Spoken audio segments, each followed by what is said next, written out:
Oh, yo, welcome. Man, we have real life preseason football approaching. Lions Bengals Thursday. Come on.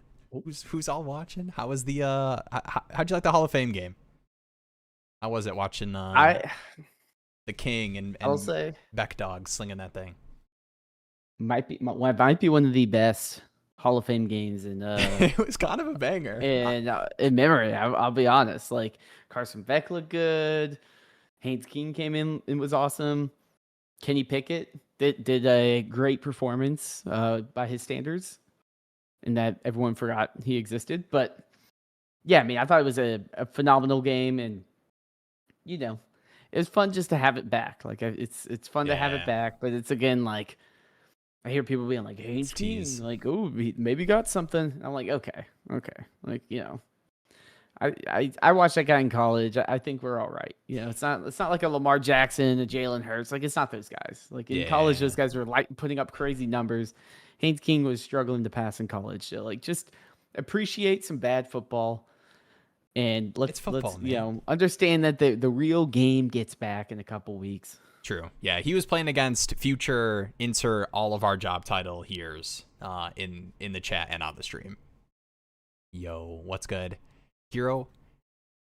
Okay, I already was like I learned how to pronounce your name by watching the video, and then I already lost it.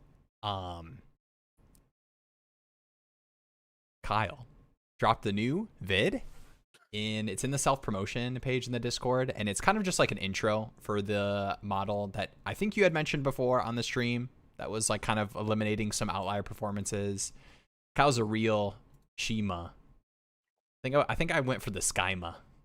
I don't know. The Skyma. I'm also pretty dumb, so could be on me. But yeah, definitely check it out. And yeah, so it's going to be like a series, right? You're going to do like a multiple part breaking down the model. Yeah, definitely keep us updated in the Cord. Link in the description to join the Discord if you're not in there. Everyone go Skymont. Yeah. I know we'll have to do a. I'm gonna forget again. We all know where this Dynasty channel is going to end up. It's just going to be us reacting to other people's Dynasty content. So, but yeah, I mean, I think models and understanding people's processes about them all is certainly a very interesting, interesting video. Is very unique as well. As someone that makes a bunch of models and is diving into data a bunch, it's cool to see people kind of talk through their process and what they find. And one thing I did want to point out, if you're not in the Discord already, join. But Kyle mentioned the Discord, talking about his model a little bit, but talking about CMC and Stafford last year, who's much higher on them, and kind of the vibe of an injury-prone player is there's some of them that are, right? Like there's some that's like Todd Gurley, it's like chronic, and it's going to get him. Yeah, like it's going to happen. But then there's other ones where it's like a lot of injuries in football are kind of just freak accidents. And when I'm playing fantasy, like and just like Kyle mentioned here, it's like if a guy that has an injury prone label, but if he's healthy, is a amazing top 5 guy at that position, it's probably worth the investment, even if it burns you, because it's like Ricky Bobby. If you ain't first, you're last. Like I'm not trying to be like, man, I had a great wide receiver 15 season from JMO when I passed up on, going after CMC. It's like, go get the guy that can actually tilt the entire league in your favor, because if he gets hurt, oh well, like you're going to finish on one of the 11 other spots in the league.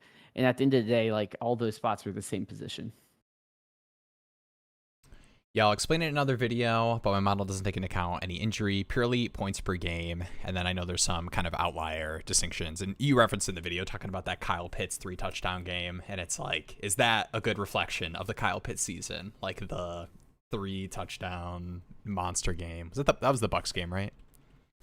Yeah, it was the first game of the playoffs, I think, right? Yeah, classic.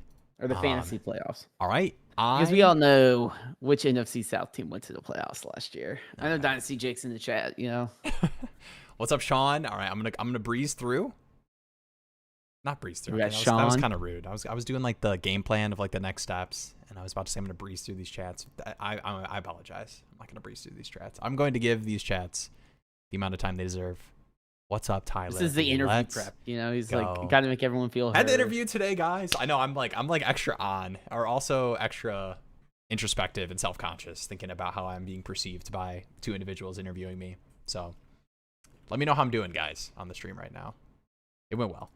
All right, what's up, Buki? What's up, everyone? Pour one out for the deal for Parker Washington. I thought I had just for the other owner to get cold feet last second. It's always tough with these like hype beast guys where if they're in any kind of, if they have access to Twitter or any kind of social media, they are being inundated with Parker Washington is that dude.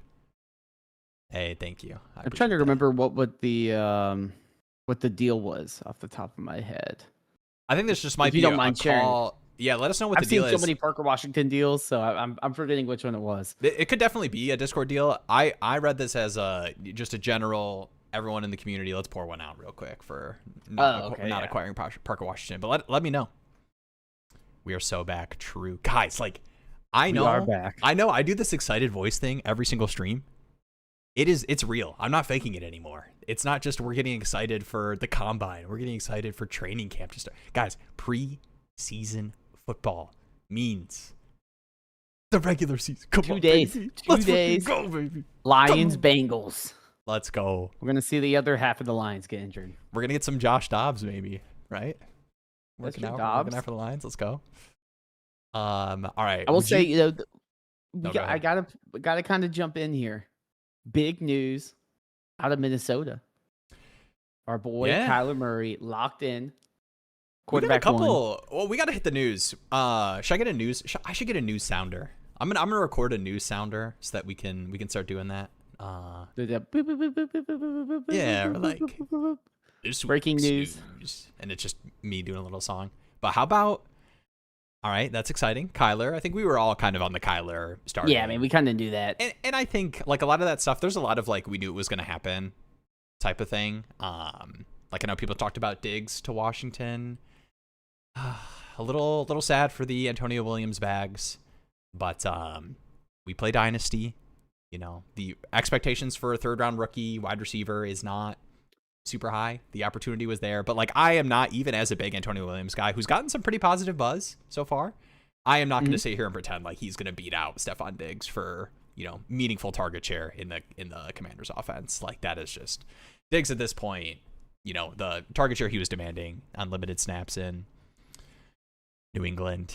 I think it's going to carry over. So unfortunately, the ESPN sound clip, let's go. Yeah. So that's a bummer. Any other news that I can move on to distract myself? I was just looking through Antonio Williams breakout season. Some of the news. We got this is just a funny headline here. Aaron Rodgers said DK Metcalf and Michael Pittman have injuries, and I'm like, okay, I guess he's a reporter now. Yeah. I think the biggest one at 3:20 p.m.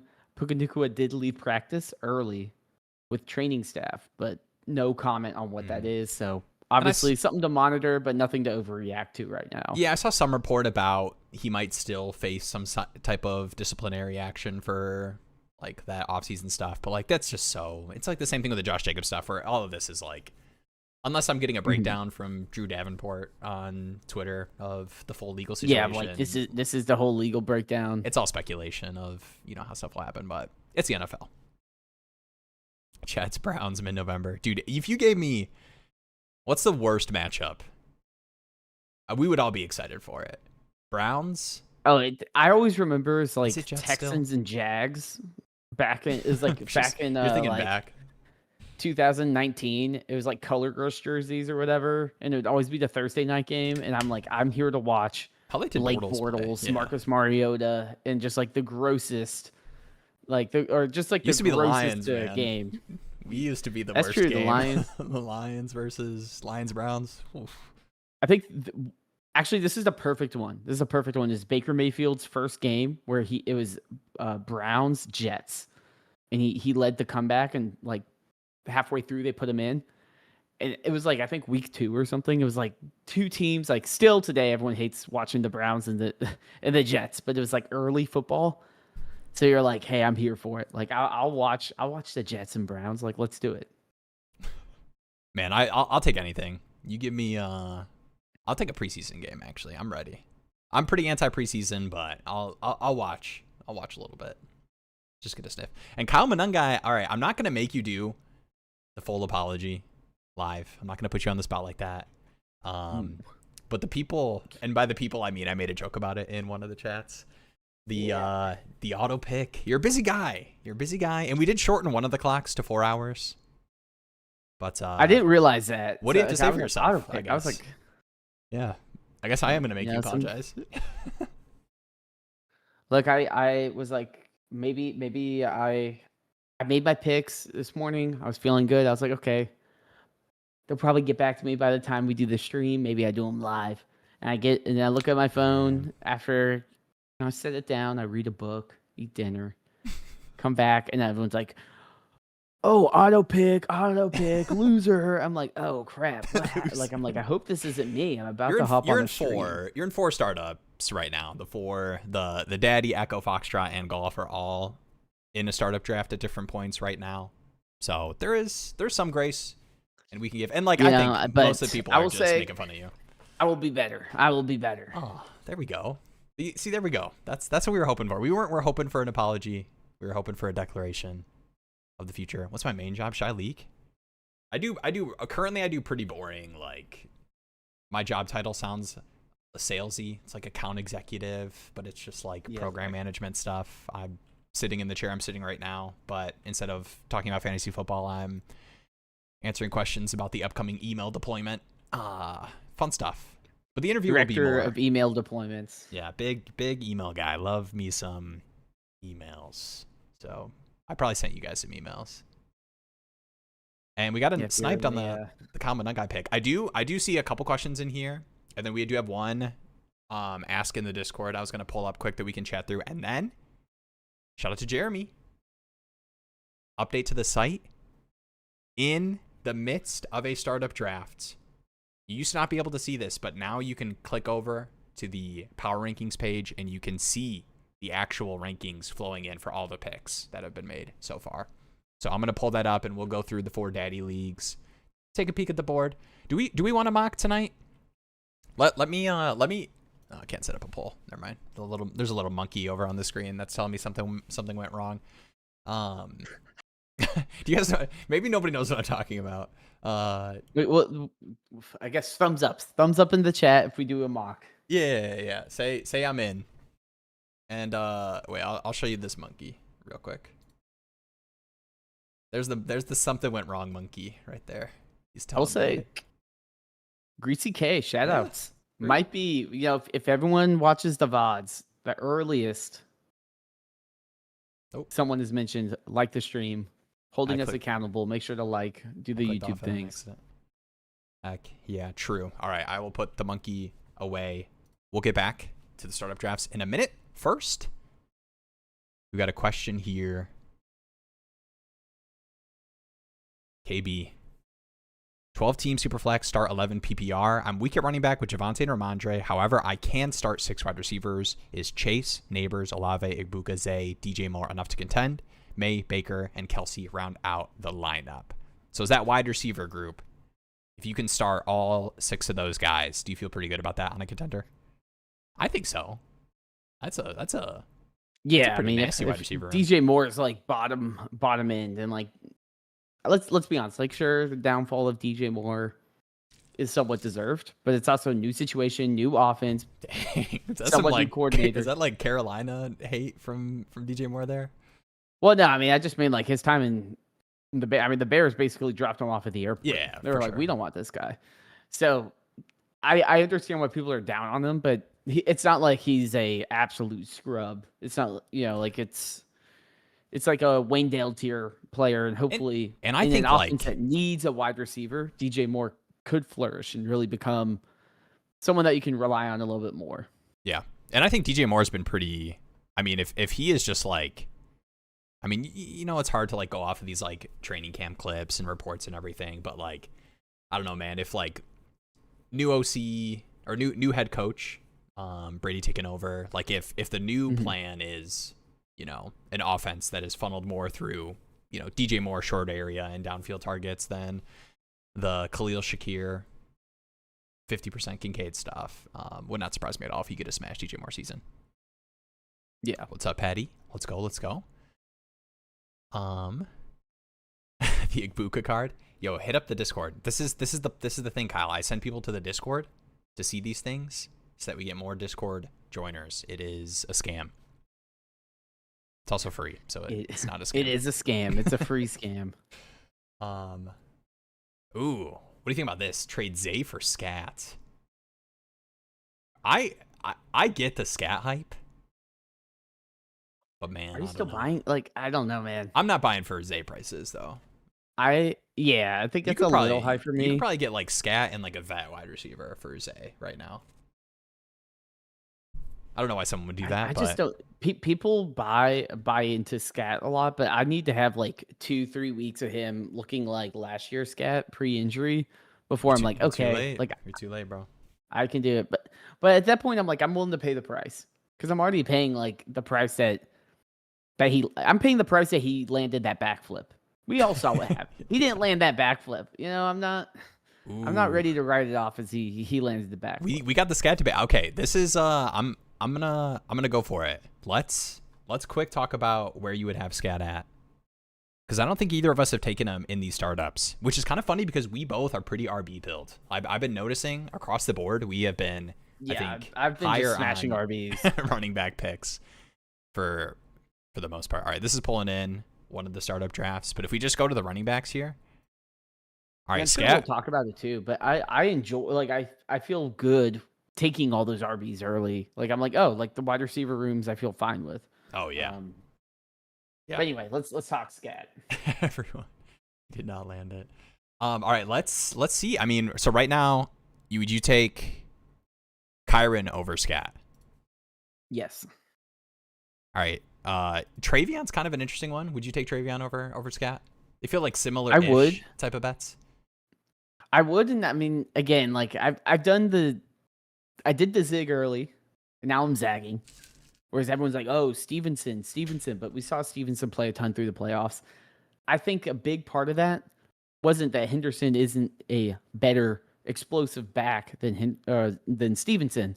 It's just Stevenson's a better pass protector, and that offensive line was getting. It was like me taking the SAT. It was getting destroyed, and so they had to have someone else back there to help out. You know, you got to have someone else back there. It's just, so to me, like, I think it's more of just we need extra blocking to try to get May some extra time back there. Than Henderson is not capable of being an explosive back. Now, there is questions about pass blocking, but you're telling me, give me the guy that had like 500 yards in, what was it, like 6 weeks in the regular season last year, or Cam Scatterby coming off of a terrible knee injury.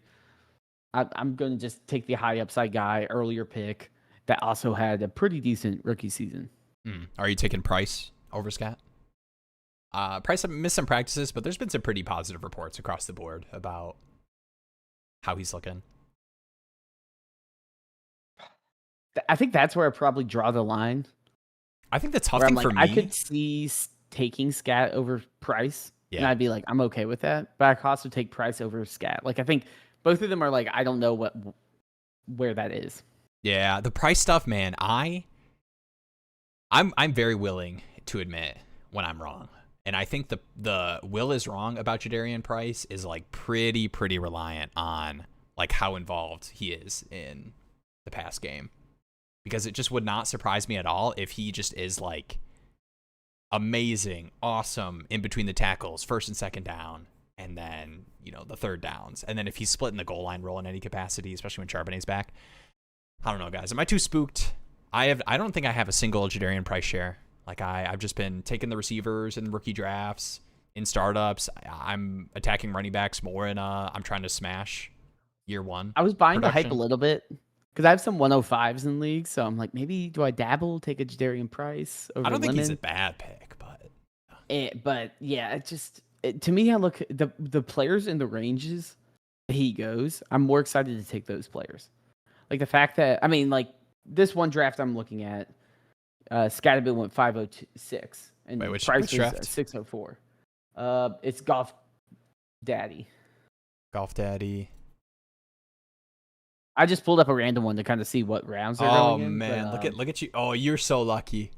You're so lucky here. I pulled up the board and I have the stream display set up, I'm gonna expose you though real quick.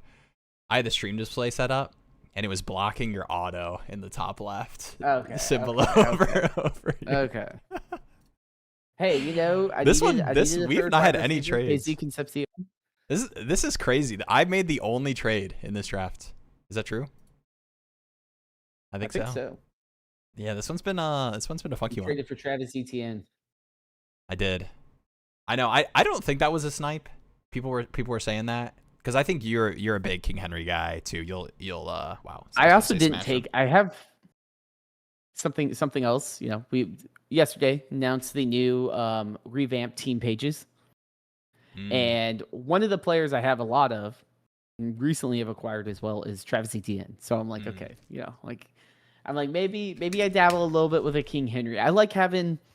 When I have a build like this and I have a chance to get a contending piece for relatively cheap, like in another trade or another league we can look at. Yeah. I took Christian McCaffrey. I think it was like 4th round or so. And I was like, honestly, that's pretty good value for someone that could just be the best running back in the league. Yeah. And I'm like, Derrick Henry could be probably top 3 RB this year. And I get him in the 7th round. And then you pair that with Bijan and A-Chain and Mahomes and Collins, and I'm like, okay, there's enough here that getting a very productive 7th round player in a startup could just make me sell my future, go in, try to win now. Yeah. So I was like, you know what? Let me just do that versus picking another one of these random guys in this range. Yeah, like I do like all the players that went after as well, but you know, I'm okay kind of living on the idea of like maybe Derrick Henry can be that one missing piece I don't have to go send a late first for halfway through the season to try to round out a contending team. And I can always sell them too. Hey, I made the one trade. I'm in 4 startups right now. I'm still making trades. Now, don't ask what the trade was. Will is definitely grinding. Don't ask what the trade was because I don't want to talk about it. All right. It called to me. I'm higher in ETN than most people. I think 7.9 is a really good price. Like this, I mean, bro, Jonathan Brooks, God bless you. God bless you if you're in Jonathan Brooks. That is the most like I'm planting the flag. Yeah, dude. That's like boarding the Titanic and saying like this boat's unsinkable. Like you got to have some conviction there. Yeah, and I respect it for sure. But all right, could not be me. But also shout out to Olisible. He seems like a really good dude. So like I don't want to get too. But also, hey, we could be looking at this 4 weeks from now. Wow, Jonathan Brooks. Not 4 weeks. We're not that close. 7 weeks from now. Okay. This is definitely the hype team though. I mean, you got Jeremiah Love, Caleb Williams, Luther Burden, Jonathan Brooks, lots of young players. Like that's definitely kind of like Burden at the 3-1. Let me hit a couple home runs and man, this really is. Team. Oh my goodness. So I mean, you get the Bears double stack. Williams Burden stack. Burden over CD as well. Interesting. Yeah, Burden over CD, over Pickens. I like Burden a lot, but I'm trading back if I'm there. And I mean, maybe you couldn't. All right, we're starting to get in. Yeah, you did get love. All right, we're starting to get into it. Let me hit a couple of these just so that when we start yapping, it's easier for us to go back over. Yeah, the drafts we can get sucked into for a while. DF Milkman. I'm not trying to snitch or anything, but no one called Jeremy a loser when he autoed in Golf Daddy. Does this mean he had 2 autos? Okay, we can move past that one. Got some thumbs up here. What? Yeah, thumbs up. Where do you fall on camp hype? All right, Surratt versus Lane. I mean the tough thing here's the thing with camp hype. I think there are certain players.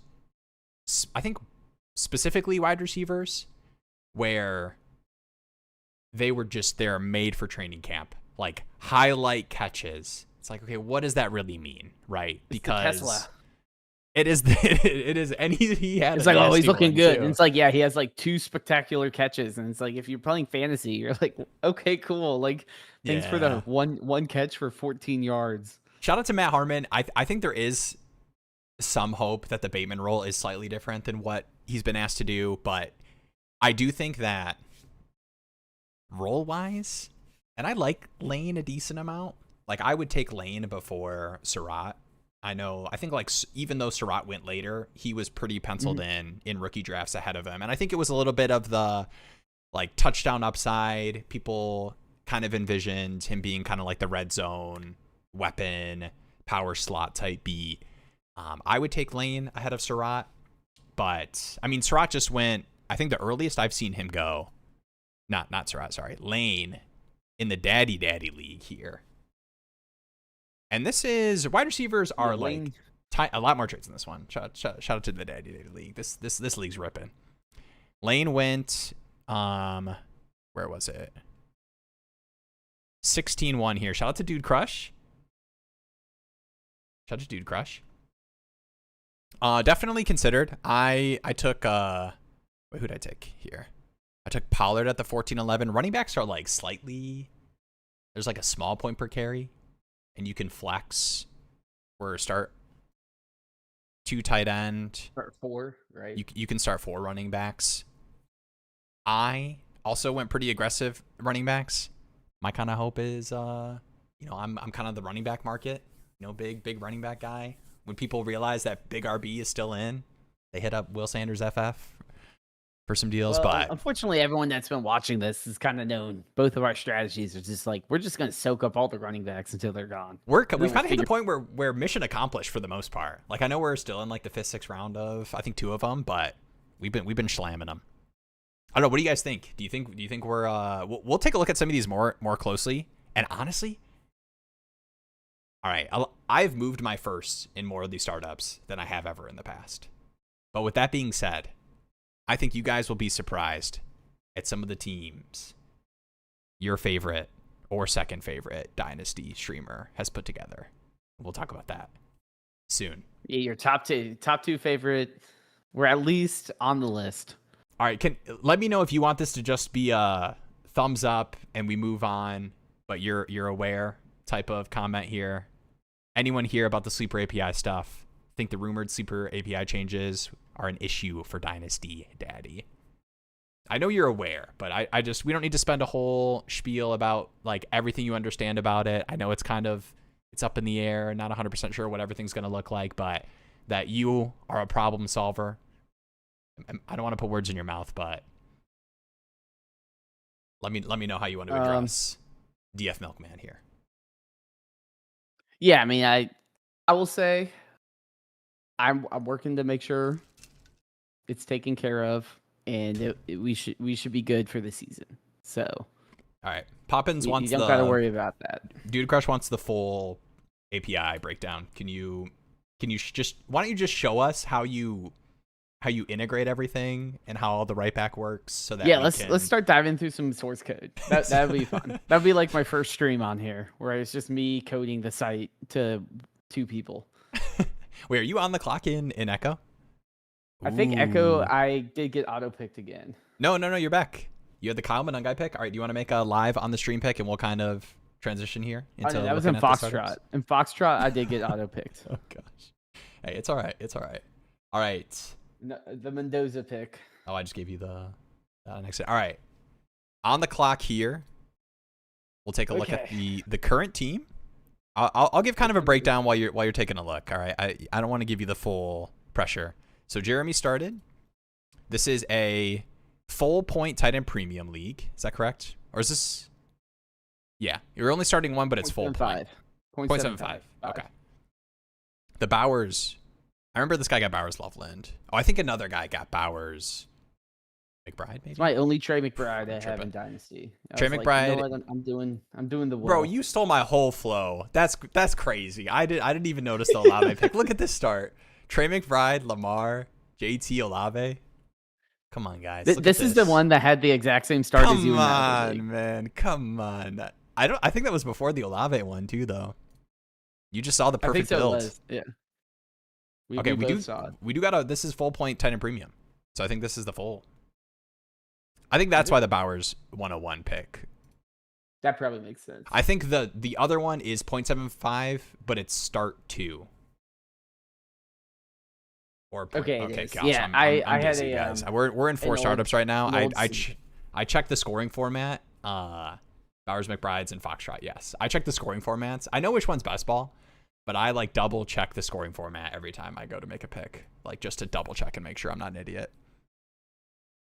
All right, the Jeremy team. Full point tight end premium. Yeah, I mean, I Oh think my it goodness. definitely makes it interesting. I Lamar think, JT. especially with the full point tight end premium, you're going to see tight ends. And you got being T kind of Higgins. Sorry, go ahead. I did get T Higgins, Yeah. which is a crazy value in the 7. Right? Wait, I would you feel get him like at the that's an amazing 7.3? value. At the 703. But I do think, honestly, not like my I might have to. 707 T Higgins. Okay. What a Okay. value. Not everyone could be Will. All right, sorry. Wait, okay, we're back. I mean, I think this one is kind of simple for me, to be honest. Okay. Tight ends are going to be a premium here.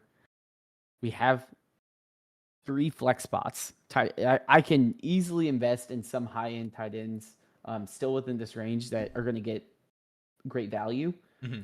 And there's a lot of wide receivers I could live with. So that's kind of the debate I have. It's like, do I want to take Devontae Adams now and kind of do a contender build? Or do I want to do like a Gadsden pick and go with the tight end premium format? And I think honestly with the format, I'm going to lean Gadsden here. All right, I'm going to make you talk. I'm going to make you talk about Gadsden real quick. Yes. Because the live stream ask, the one message we had when I was double checking. I was leaning into it a little. There we go. This was just a general question here. Where do you guys land on Gadsden's outlook? I've been contemplating shopping him as either a 1-for-1 swap into a RB or as a piece to tier up at RB. I feel like I'm lower on him than the market, so I have a temptation to move off him if I can. And I know you also took Gadsden in, was it Daddy? Daddy? It is, I think, a Daddy. Yes, Gadsden, and then you took Fergulator. That one's a start too, tight end. But yeah, I mean, I know, like, obviously the Kolar signing, the bringing in Njoku, you know, it's a year and not a lot of money. It is interesting. Like, you would think that Gadsden would be like the McDaniel guy in terms of just like freakish athlete, like how can we utilize this in the receiving game? But I know Gadsden's talking about, you know, needing to improve in the blocking department to stay on the field. But do you just feel pretty good that like Kolar's been a blocking guy for most of his career with the Ravens, and Njoku got dusted by Fannin and is on a 1-year cheap deal? That we'll probably see similar-ish usage as Gadsden saw last year, where he wasn't a you know, there are a lot of these games where he was around like 50, 60, 70 and, you know, gave you some 7 for 68, 7 for 164. Yeah, and I think the big bet to me is the format as well. The format makes it very lenient in that, oh, man, he had an all right game, 3 catches, 30 yards. That's still a flex-worthy start in a double tight end premium league. That's going to still be a significant amount of points. So for me, I'm like, and that's another reason we looked at Daddy, start 2 tight ends. The Gadsden pick also was tantalizing there. I was like, you know, that is something where it's like, I have to start a ton of tight ends. I'm willing to take the upside bet that Gadsden can do it in a better offensive situation. I know Kolar's there. I know Njoku's there. But like you said, both of them have their issues to be like the receiving profile of Gadsden is something that neither of them currently have. I mean, Njoku certainly had it back in his prime.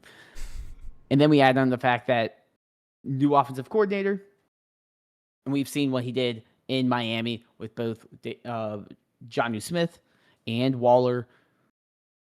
I'm not ruling it out that this offense probably will be one of the more efficient offenses, one of the better fantasy situations for everyone. And I'm like, let me get a piece of that. Yeah. And if the piece of that isn't, let me take Lag McConkey in the 4th or something like that, let me get the tight end with the extra boost of all he has to do is catch 3 catches, and that's 6 fantasy points without anything else on top. Yeah. So that's kind of how I approach it. And this is more of a pure format build in terms of that. Like, I don't know if I'm taking Gadsden in this range without the tight end premium. That's this significant because and the other one was that's a 2 tight end Bowers league. is 101. You know, Right. like, and that's the reason I took McBride. Like the double tight end premium is such a value to have these guys because all they need is like 5 catches and that's 10 points, and that's easily above replacement level in most formats. All right, chat, help me make the pick here. I got a couple thoughts. All right. So Jeremy just went through the full breakdown of it is a full tight end premium league. You see, we do have 3 flex spots. This is a 12 by 11, yeah? 3, 6, I think 9, 11. I have quarterback wrapped up. Yeah, 12 by 11. Got the old Daniel Jones, Bryce Young combo. Some things to consider before I even look at the players is, okay, this is also hilarious. Shout out to Nick Take Jake before I even talk about this. I am golfing. Shout out to my wife for letting me golf over the weekend. I am golfing, and I see that I've been on the clock for a while. And I'm unlike Jeremy. When I've been on the clock for a while, it pains me. It hurts me. I'm letting down my fellow brethren. Okay. It hurts me too. I look at my phone and there's 80 sleeper messages. I don't know how you do it. It's no, I'm just messing around. But I was like, you know what? Somebody sent me a deal. Yeah, Jake had sent me an offer. Let me counter and back. And I like the deal. I like the structure. Let me get a little bit back, a little bit on top. You ever do that? You're in the middle of a startup. Somebody sends you a deal that's pretty fair. And you're like, yeah, I like this. Let me just move up a tiny bit in the 13th or something. Or like whatever. Like something like that. That's like a small minimum move up that you can, feel like you won the deal. I counter to try to give myself that little extra bump. I had the wrong sides. So I counter his deal by giving him a pick swap where he gets to move up later. And he said he read it. He stared at it for like 4 minutes and was like, all right, I guess I'll take it. So I just gave him a free move up. I think it was this right here. And so I thought I was coming up from the 1401 to the 13.5, and it was the other way around. And that's on me. And that's smooth. That's on me. Hey, double bogeying the previous hole. We're all making certain mistakes here. All right, so I get a note that I need an RB. Actually, I don't know if this might not be in relation to my message, but here's my thought process. Okay, so I wanted to show you guys upcoming. I have 2 picks here in the 10th, and I have this 11.5 here, and then I have a pretty big break until the 14th round. So I would ideally, especially, I think with how this team is set up, like I feel pretty good about this team, these next 3 picks being contender-ish focused. So I don't mind taking a running back. I do like me some David Montgomery. There's a handful of running backs that I think would be fine picks. I have Genty Cook, Puka Garrett Wilson. I had the tight end wrapped up. I don't think some of these tight ends are bad picks, but I think I probably could get a tight end I like a decent amount, similar to like if I took Kincaid or Ferg here. At the 10.1 or the 10.08, and then even the 11.5 if I get extra saucy. Wide receivers, there's a couple guys I like. I'm not going to leak anything for Droidica here, but I think there's enough wide receivers that I'm probably going to go RB here. Because there's some guys I like higher than other people that I think will fall back to me. This one is not. Wow, Woody Marks, really? This one is not best ball. Yeah, the David Montgomery thing, I get it, but I think like I would much rather have like Swift or Tootin here. But like a round later for like his projection for the next 2 seasons, I think is fine in the 10th round. Corum is not a bad pick either. There's a couple running backs that are decent. Like I like Warren. I think Corum's fine. I think Dowdle's fine as well. Ramondre. The only thing is, I do think it dries up fairly quick is my only thing, especially with how I've been attacking running backs, is it would not surprise me at all. True. That's true. That would be good value on Jay Brooks. I definitely, when I make my running back picks, I like to be sure I'm locking in 12 plus PPR points. Rico.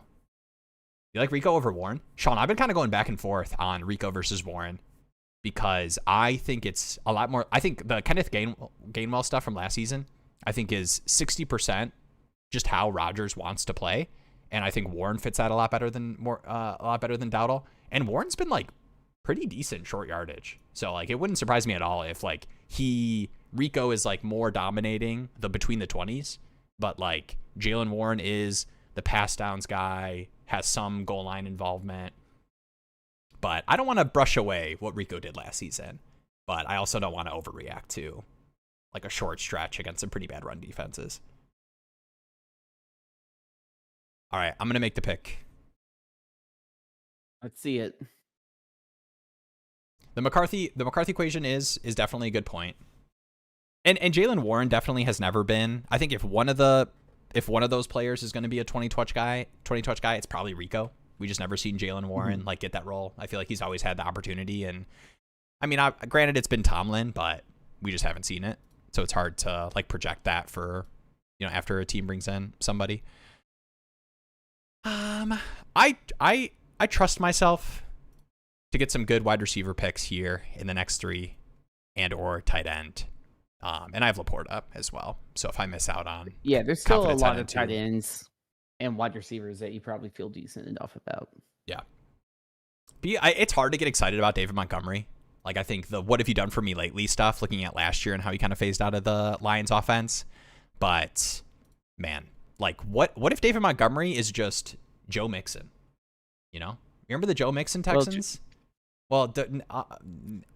Not cheddar bobbing himself. Actually, okay, that was. I don't know if that's true. You know what the Joe Mixon offensive line looked like?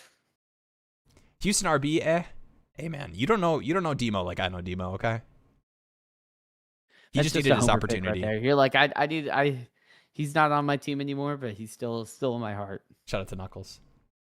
We'll go back to some of these startups looking through.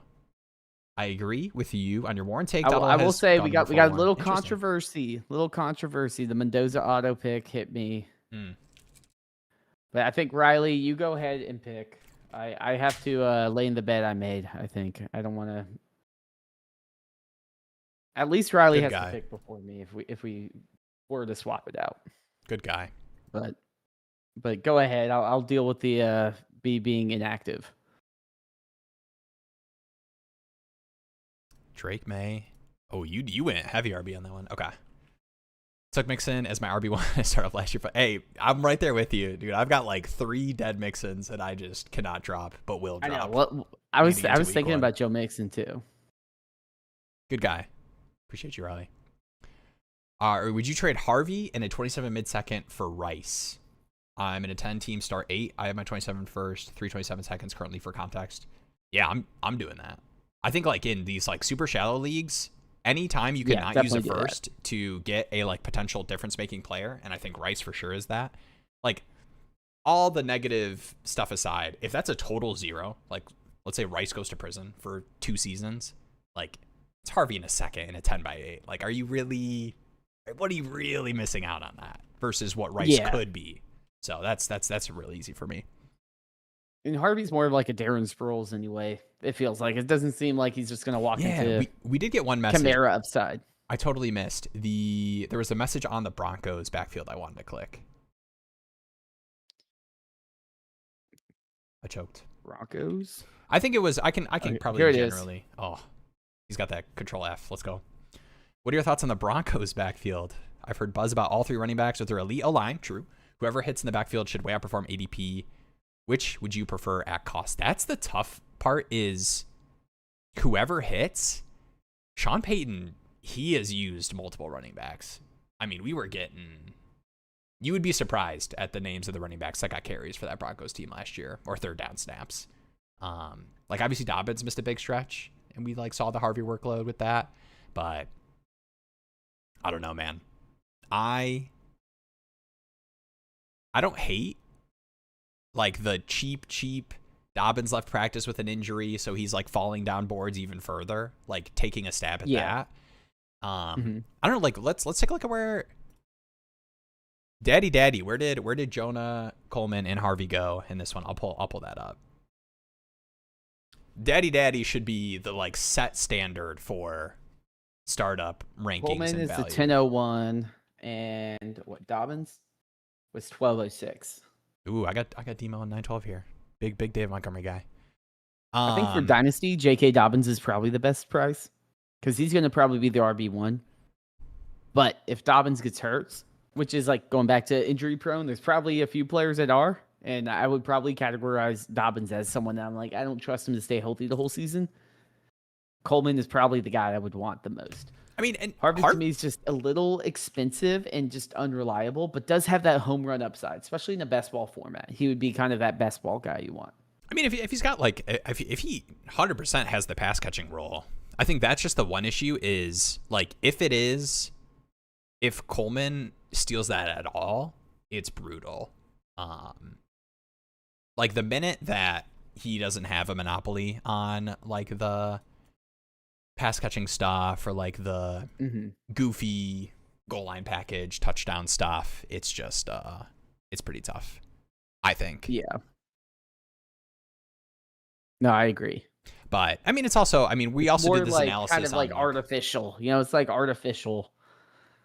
I mean, Like, do you think touches? It's like very designed. It's not Yeah. something where it's like a natural course of the game. He's going to get a bunch of meaningful touches. I think the reason to, and correct me if I'm wrong, I think the reason we have been approaching startups the way that we have been, so like if you see here, and this like running backs are a little bit juice scoring. Like you see, I like pretty actively went after getting JT Walker and Barkley in the first 5 rounds. And then you hear CMC, Judkins, Javante. Is a lot of these early RB picks or like making sure you get these like for sure lock it in producers? To me, it's avoiding taking these stabs on like Harvey, Coleman in the 10th. Like Quorum. You need like Chuba to pan out. If somebody takes Jonathan Brooks in the Price. 9th or something, like to me, it's like I would much rather in these like 9th, and you see I totally traded out of this like 10th, 11th range to make some of these deals, but like Christian Watson at the 9-6, like I am totally fine. I've built my running back rooms. I've locked in, one or two of my quarterbacks or something. I got a value on one of them. This being all right, let me get the Josh Downs, Devontae Adams, Mike Evans, Jaden Reed, Jalen Coker, Pittman, like these like wide receiver bets. Because I know I have producing running backs from earlier picks. Yeah.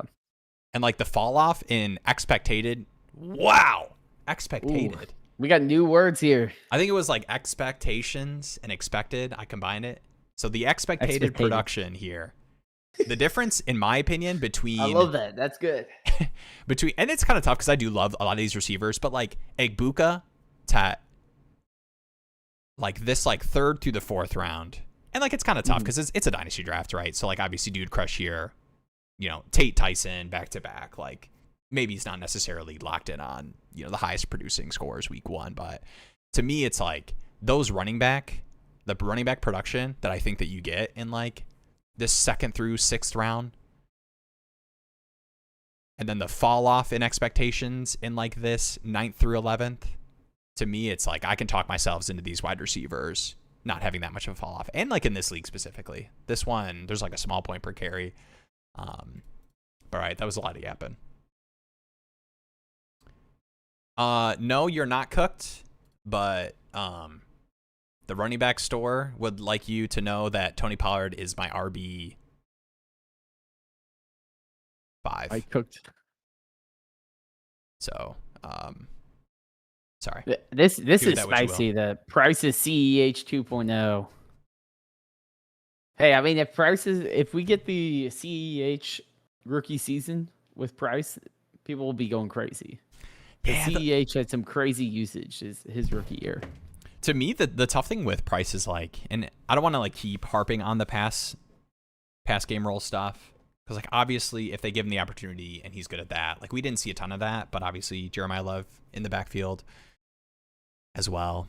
To me, it's just like, man, like what if think about how people have thought about Kenneth Walker for that Seahawks team for the past couple seasons, right? Like has he been? I think like with his like talent versus how people treat him and his fantasy production, like I get the excitement, but I don't get how more people don't have the fear of like, what if the best we get is that Kenneth Walker role?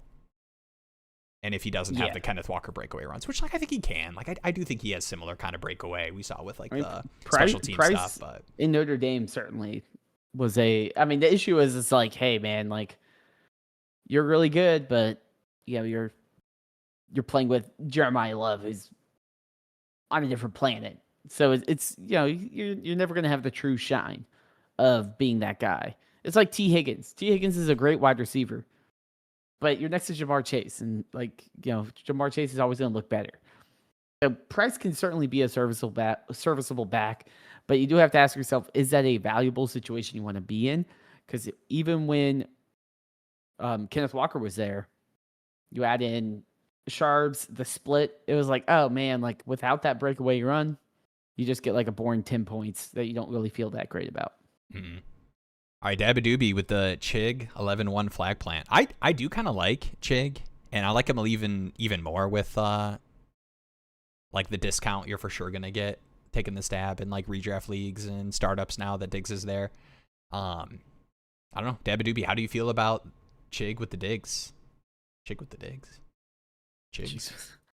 Are you still taking Jadarian at the 106? Or would you dabble with KC or maybe Denzel Boston hype? Hey, yeah, I am such a KC believer. I think the tough thing with like being a KC at the 106 guy over Price is he's a wide receiver for the Cleveland Browns. So like, yeah, that's the biggest thing. Expected like difference making Who's his quarterback? I'm just so in on KC as a talent that I still would be.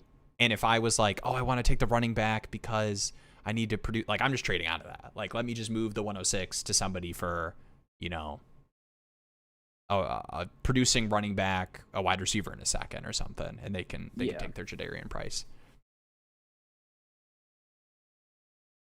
Doesn't scare me. Could well, but yeah, I'm a big. There's one thing that is people point to, like difference making tight ends needing to be the second target earner in their offense, but I do think obviously Antonio Williams was gonna take that from Chig. Now it's Diggs, but I do think that there is something to be said about the rising tide. I'm a big I'm a big Olave guy, and I think Tyson looking really good in camp is like a net positive. Like if the Saints offense, just like the expectations for them and sustaining drives and the pace that they play, rising tide raises all ships, man. And it's not like these like stud receivers are gonna like drastically lose target share if the wide receiver 2 is decent. Yeah. Hey, let's go. My son and I went to camp in case he stood out. Dude, I'm telling you, man, like, and Denzel Boston also is one of those guys, we were talking about it with Lane a little bit, where there's certain receivers who are made for training camp, like clips and Casey's definitely buzz. one of those. Casey, and then Boston, dude. I mean, you just Boston, talk about Boston just, definitely like, is. Boston's got like the big body. It's like the Keon Coleman, where it's like all you need is like 2 good catches, and they're like, that guy's gonna be awesome. Yeah. I will say, you know, I love Casey's a talent. I hope, and this is tough with the Browns, I hope they scheme him well in the offense. Yeah. Because as someone that grew up watching him at NC State and even at Texas A&M when he transferred, I was impressed, but I was also, there was like a difference between him and the guys that make a huge difference at the next level, it felt like. And I thought a lot of it was kind of like a lot of his targets at NC State especially were kind of like Rashid Ricey, where it was like, oh, like they're low A dot, trying to engineer him in space and get him. I mean, it's like, okay, that works. But I also want to see him flesh out his game a little bit more down the field. And I know he had some of the drops as well. But I will say I'm certainly very high on KC. I want to see him succeed. Got to support anyone that went to NC State. Heck yeah. Yeah, it'll be interesting to see like how the fan role changes. Like he got a lot of that short area stuff from Stefanski. And I think that might be a Stefanski thing because like obviously you saw that a lot with Njoku too. If you think back to all those like 5 reception games with Deshaun Watson that were just like Njoku slip out screens. The offense can't move the ball. Casey and the Flowers. Hey, well, man, they got a new offense now too. You're preaching to the choir right now, talking about Casey and the Flowers role. Offset Andrews role. Okay. Thoughts on my Echo Daddy trade for JSN? I don't normally consolidate, but felt like it was worth getting my first JSN share. And hey, you might be surprised, or maybe you wouldn't, because I've just been constantly improving as a streamer. Man, I did not stall long enough to get the picture ready, but I do have the trade ready. Oh, so shout out to ready. Wrong league. Shout out to Droy Deka making the big boy trade here at the start of the startup. So this was, and I can make this pretty big. We're talking about a trade literally in the first round here. And we can take a look at how it went. All right, so this was both 27 and 28 firsts. the 410 and the 1210 to go get JSN at the 107 and also get the 1006. So to put the full trade into perspective, we haven't had the 10-6 pick yet, or the 12-10, obviously, but we can take a look at right here. So I'll put this up here. So we got, obviously, the JSN pick, and then that 4-10 that came back ended up being Chris Olave. Wait. That's pretty solid. Wait, is that true? Wait, why is my what? How did did you? Wait, I'm confused. What's up? Can you help me get undizzy? What are you talking about? Why are you dizzy? So the 410 is your pick. What? It's not, okay. All right, let me show everyone I'm not an idiot. 410 is my pick. So how does the teach me how that works? I'm confused because you didn't make this trade. This is Night Monkey B. Did you make a trade for the pick earlier or later? Was it? How did Night Monkey B get your pick? 403? Is it the 403? Oh, and maybe it came across as that because it's the third round reversal. Third round reversal. That's okay. Okay. All right. I am not an idiot. Everybody, let it be known. Just a little dumb. All right. So the 403, which ended up being Purdy. All right. Would you trade? Purdy. Let's eliminate the 10th and the 12th. We shouldn't do that. We haven't gotten there yet. We shouldn't do that, but we're going to. Would you trade JSN Purdy for Purdy? 2 first round picks. 27 first, 28 first. If you knew that was the trade, and in the context of a startup, and you know that you're giving the team first, you're acquiring Jackson Smith and Jigba, would you do that? You're sitting on the clock at the 107. Somebody comes to your table. Hey, man, I'll give you Brock Purdy. You're for sure going to get him here at the 403. And I'll give you my 27 and 28 first. Yes or no? I probably do that, I think. Do. Man, But I knew Jordica's been you making have some to moves. I feel like when you do make that move, though, then I'm going to be like kind of aggressive to try to round out with some win now pieces. Like I'm not trying to have Starting any with sort of Gibbs. gap year. Solidify the QBs in 3, which I would have been nervous about. I will say, Jordica, you're a stronger man than me, or stronger robot than me, stronger droid than me. Sorry, it took me 3 times. Stronger droid than me because if I had this start, didn't have a second round pick, I for sure would be trying to hammer some like smash running back pieces and hoping that maybe one of these picks is a quarterback. And I believe is this a 6 minus 2? Man, I should not ask you these questions because if I don't know, I don't know if you know. Being I got it. What's 6? It is 6. I believe it's a 6 minus 2. Passing touchdowns 5.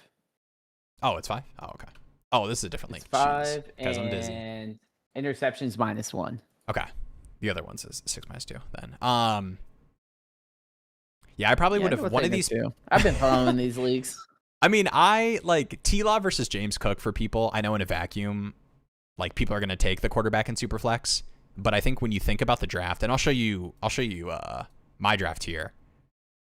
I mean, Goff at the 6'8", like, okay, you can throw up all you want about Daniel Jones, Bryce Young, Jared Goff QB room, but those are my 6th and 2 8th-round picks there to fill out that QB room, and I get to start Puka, Genti, Cook, Garrett Wilson, Laporta, and a full point center premium because of that. And I think this is like, to me, why I really like pushing quarterback in startups. But look at this. Daniel Jones, Bryce Young. I mean, look at the QBs right now. If you want a starting quarterback, it's the run was hard. Like I was looking at the Kyle Monungai pick and I was like, man, I wish I had a quarterback. I wanted Malik Willis here, honestly. I was going to take Malik Willis with this pick, and then I got Night Monkey sniped. But yeah, I mean, this QB, I mean, it was a little nerve-wracking here when this run went Darnold, Stafford, Willis Jones, because I definitely was fine if it ended up being Stafford in the 8th here, especially with the Puka stack. But man, look at this QBs. It's Ty Simpson, the Falcons guys, Minnesota Vikings QB2, Arizona Cardinals starter for the first half of the season, the Cleveland QB room, Geno Smith, Aaron Rodgers, like that is who you're locking into your QB Superflex spot if you push it too far. But I think if you can hit 2 in this range, this like, I mean, like even Jordan Love, the 6-1, CJ Stroud, the 7-12, Kyler, I'm the curious if 7-10. you're someone that's making this type of trade. Are you taking a James Cook I would be. in the third? Are you, instead of taking a Bucky, are you saying Christian McCaffrey 4-11? Traded 2 first-round picks? That's interesting. Like, do I just lean into, like, let me, around Gibbs, JSN, let me just get all those pieces? Because I think I would lean more that way than say, okay, cool, like, I got 2 good quarterbacks. I'm fine with taking, like, a Herbert, but I'm also like, man, if I had Gibbs, Cook, CMC, Herbert, JSN, then in the 5th, if I want a quarterback, I can get a Dak or whatever.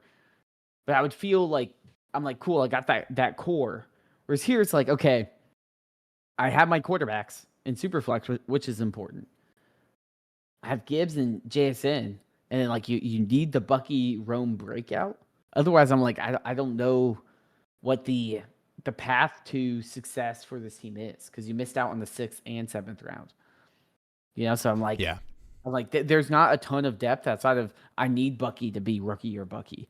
I need Roma Dunze to hit. I need, I feel like, to me, I'm like, the CMC pick, the James Cook pick, it would be easier to replace a Justin Herbert or Trevor Lawrence production with some of the 6th or 7th round options at quarterback, I feel like, than saying, yes, I can replace a James Cook production with my 5th round pick or 6th round pick. Yeah. And I feel like when you make that big trade to say, yes, I am sending 2 first-round picks, and, like, I know some people may think it's a little bit of an overpay. I think it's about fair, depending on how those picks shake out. But if I am ever trading, especially 2 years of picks, like, I'm not scared of taking Christian McCaffrey, because I'm like, I already set myself up to win the league or crash and burn. I'm already saying, like, my safety blanket's gone, so I need to be very aggressive. Because if I don't have McCaffrey, that means someone that I need to lose has McCaffrey. Yeah. No, I'm with you. I do think there is some like diminishing returns if you get to like CMC and then you like are reaching around for the Mike Evans, Devontae Adams back to back. But I'm not saying CMC in the third or something. But I'm like, for sure, Bucky Irving 2 rounds, and I love Bucky Irving at these prices. But I'm like, man, like, I need that Christian McCaffrey 25 to 30 points per game. I'm a Kenneth Walker pass guy. that up. Yeah. Like, I don't know. Like, I just feel like, to me, I'm like that. Like, I don't have to really reach, and I still end up with some high end contending pieces. That's kind of what I would be looking for. Now, that being said, there's still some on the board. You can certainly still target guys like Devontae Adams are still out there.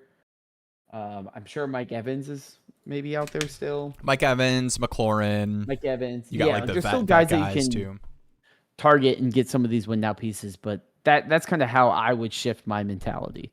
I mean, even just in one of my leagues, I took McCaffrey and it just like shifted my brain. I'm like, okay, I'm going to try to at least be top of the table team. But if I am trading future picks from the beginning, that instantly becomes my mentality. Is like, how do I get the pieces that can win me the league now? And that's the fun part with Dynasty, because Dynasty in a redraft league, like, I'll listen to like normal fantasy podcasts and they'll be like, oh, well, I'm taking this player in this round. And I'm like, Derrick Henry in the 2nd round? That's crazy.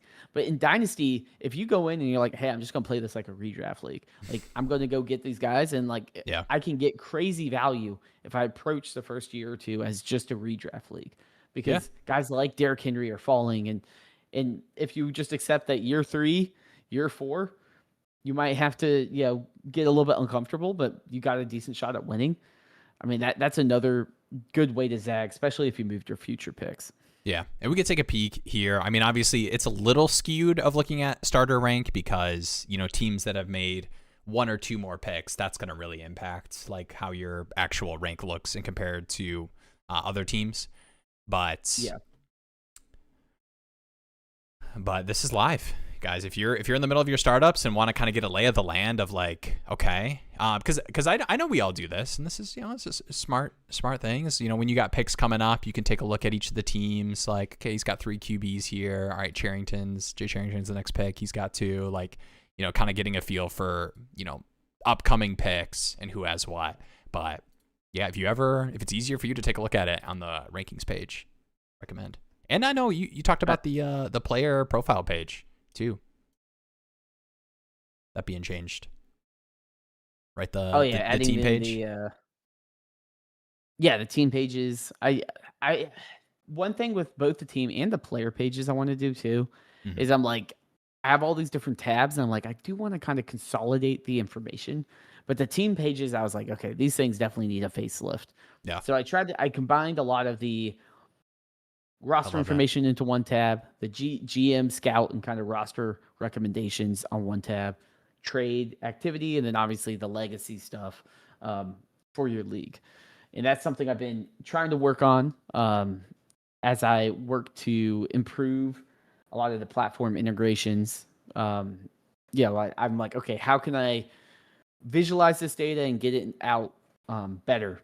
And that's something that the team pages have just been neglected for a while. So I was like, this is a good time to do a facelift, get some information. Like you can see, I recently acquired Travis Etienne. That was a fun trade. It was BTJ for Travis Etienne. I like it. I'm with it, man. Like I know somebody had mentioned Kamara listed as a co-starter. I am big on dude. They were about to let him go for free. He took a pay cut to stay and play for another season. The Saints running game was miserable last year. They had a lot of like really bad offensive line injuries. I do think that like the first third down of the season, I do expect it to be Kamara out there. But man, ETN had a ton of pass game usage on first and second down. And honestly, like, I think people will fall into the trap too much of like the third down back stuff when, we've seen ETN be more than capable in the pass game. And like, if you don't think Kellen Moore is paying, 4 years, was it like 4 years, 40 million or something, which obviously isn't exactly that amount, but yeah, 2-3 year commitment to a running back. I'll add context to this trade as well. Cause I do still have some hope for BTJ, but my team is in desperate need of a running back, right? The team I had was Hampton, RJ Harvey, Chuba Hubbard, Gainwell, Puka Nacua, Neighbors, Jordan Tyson, Wendell Robinson, DK Metcalf. And I'm like, okay, I can get rid of like this guy that might not actually pan out in BTJ and give me a guy that might be a less sexy option, but give me an RB2 I can count on and actually put together a decent team that then later down the line I can maybe flip a extra pick for another running back and continue to bolster that room. Because that's also a deeper league. It's a 12-team start 12. Yeah, and shout out to Dude Crush was talking about loving the titles as well. The pick collector waiver hawk that you added. And I know I didn't mention this, I think, on the stream, but this like live draft tool in the middle of a startup, kind of calling out like market rank players. Yeah, I enjoy looking at getting a stack. I think is like kind of a cool. You can like fallers.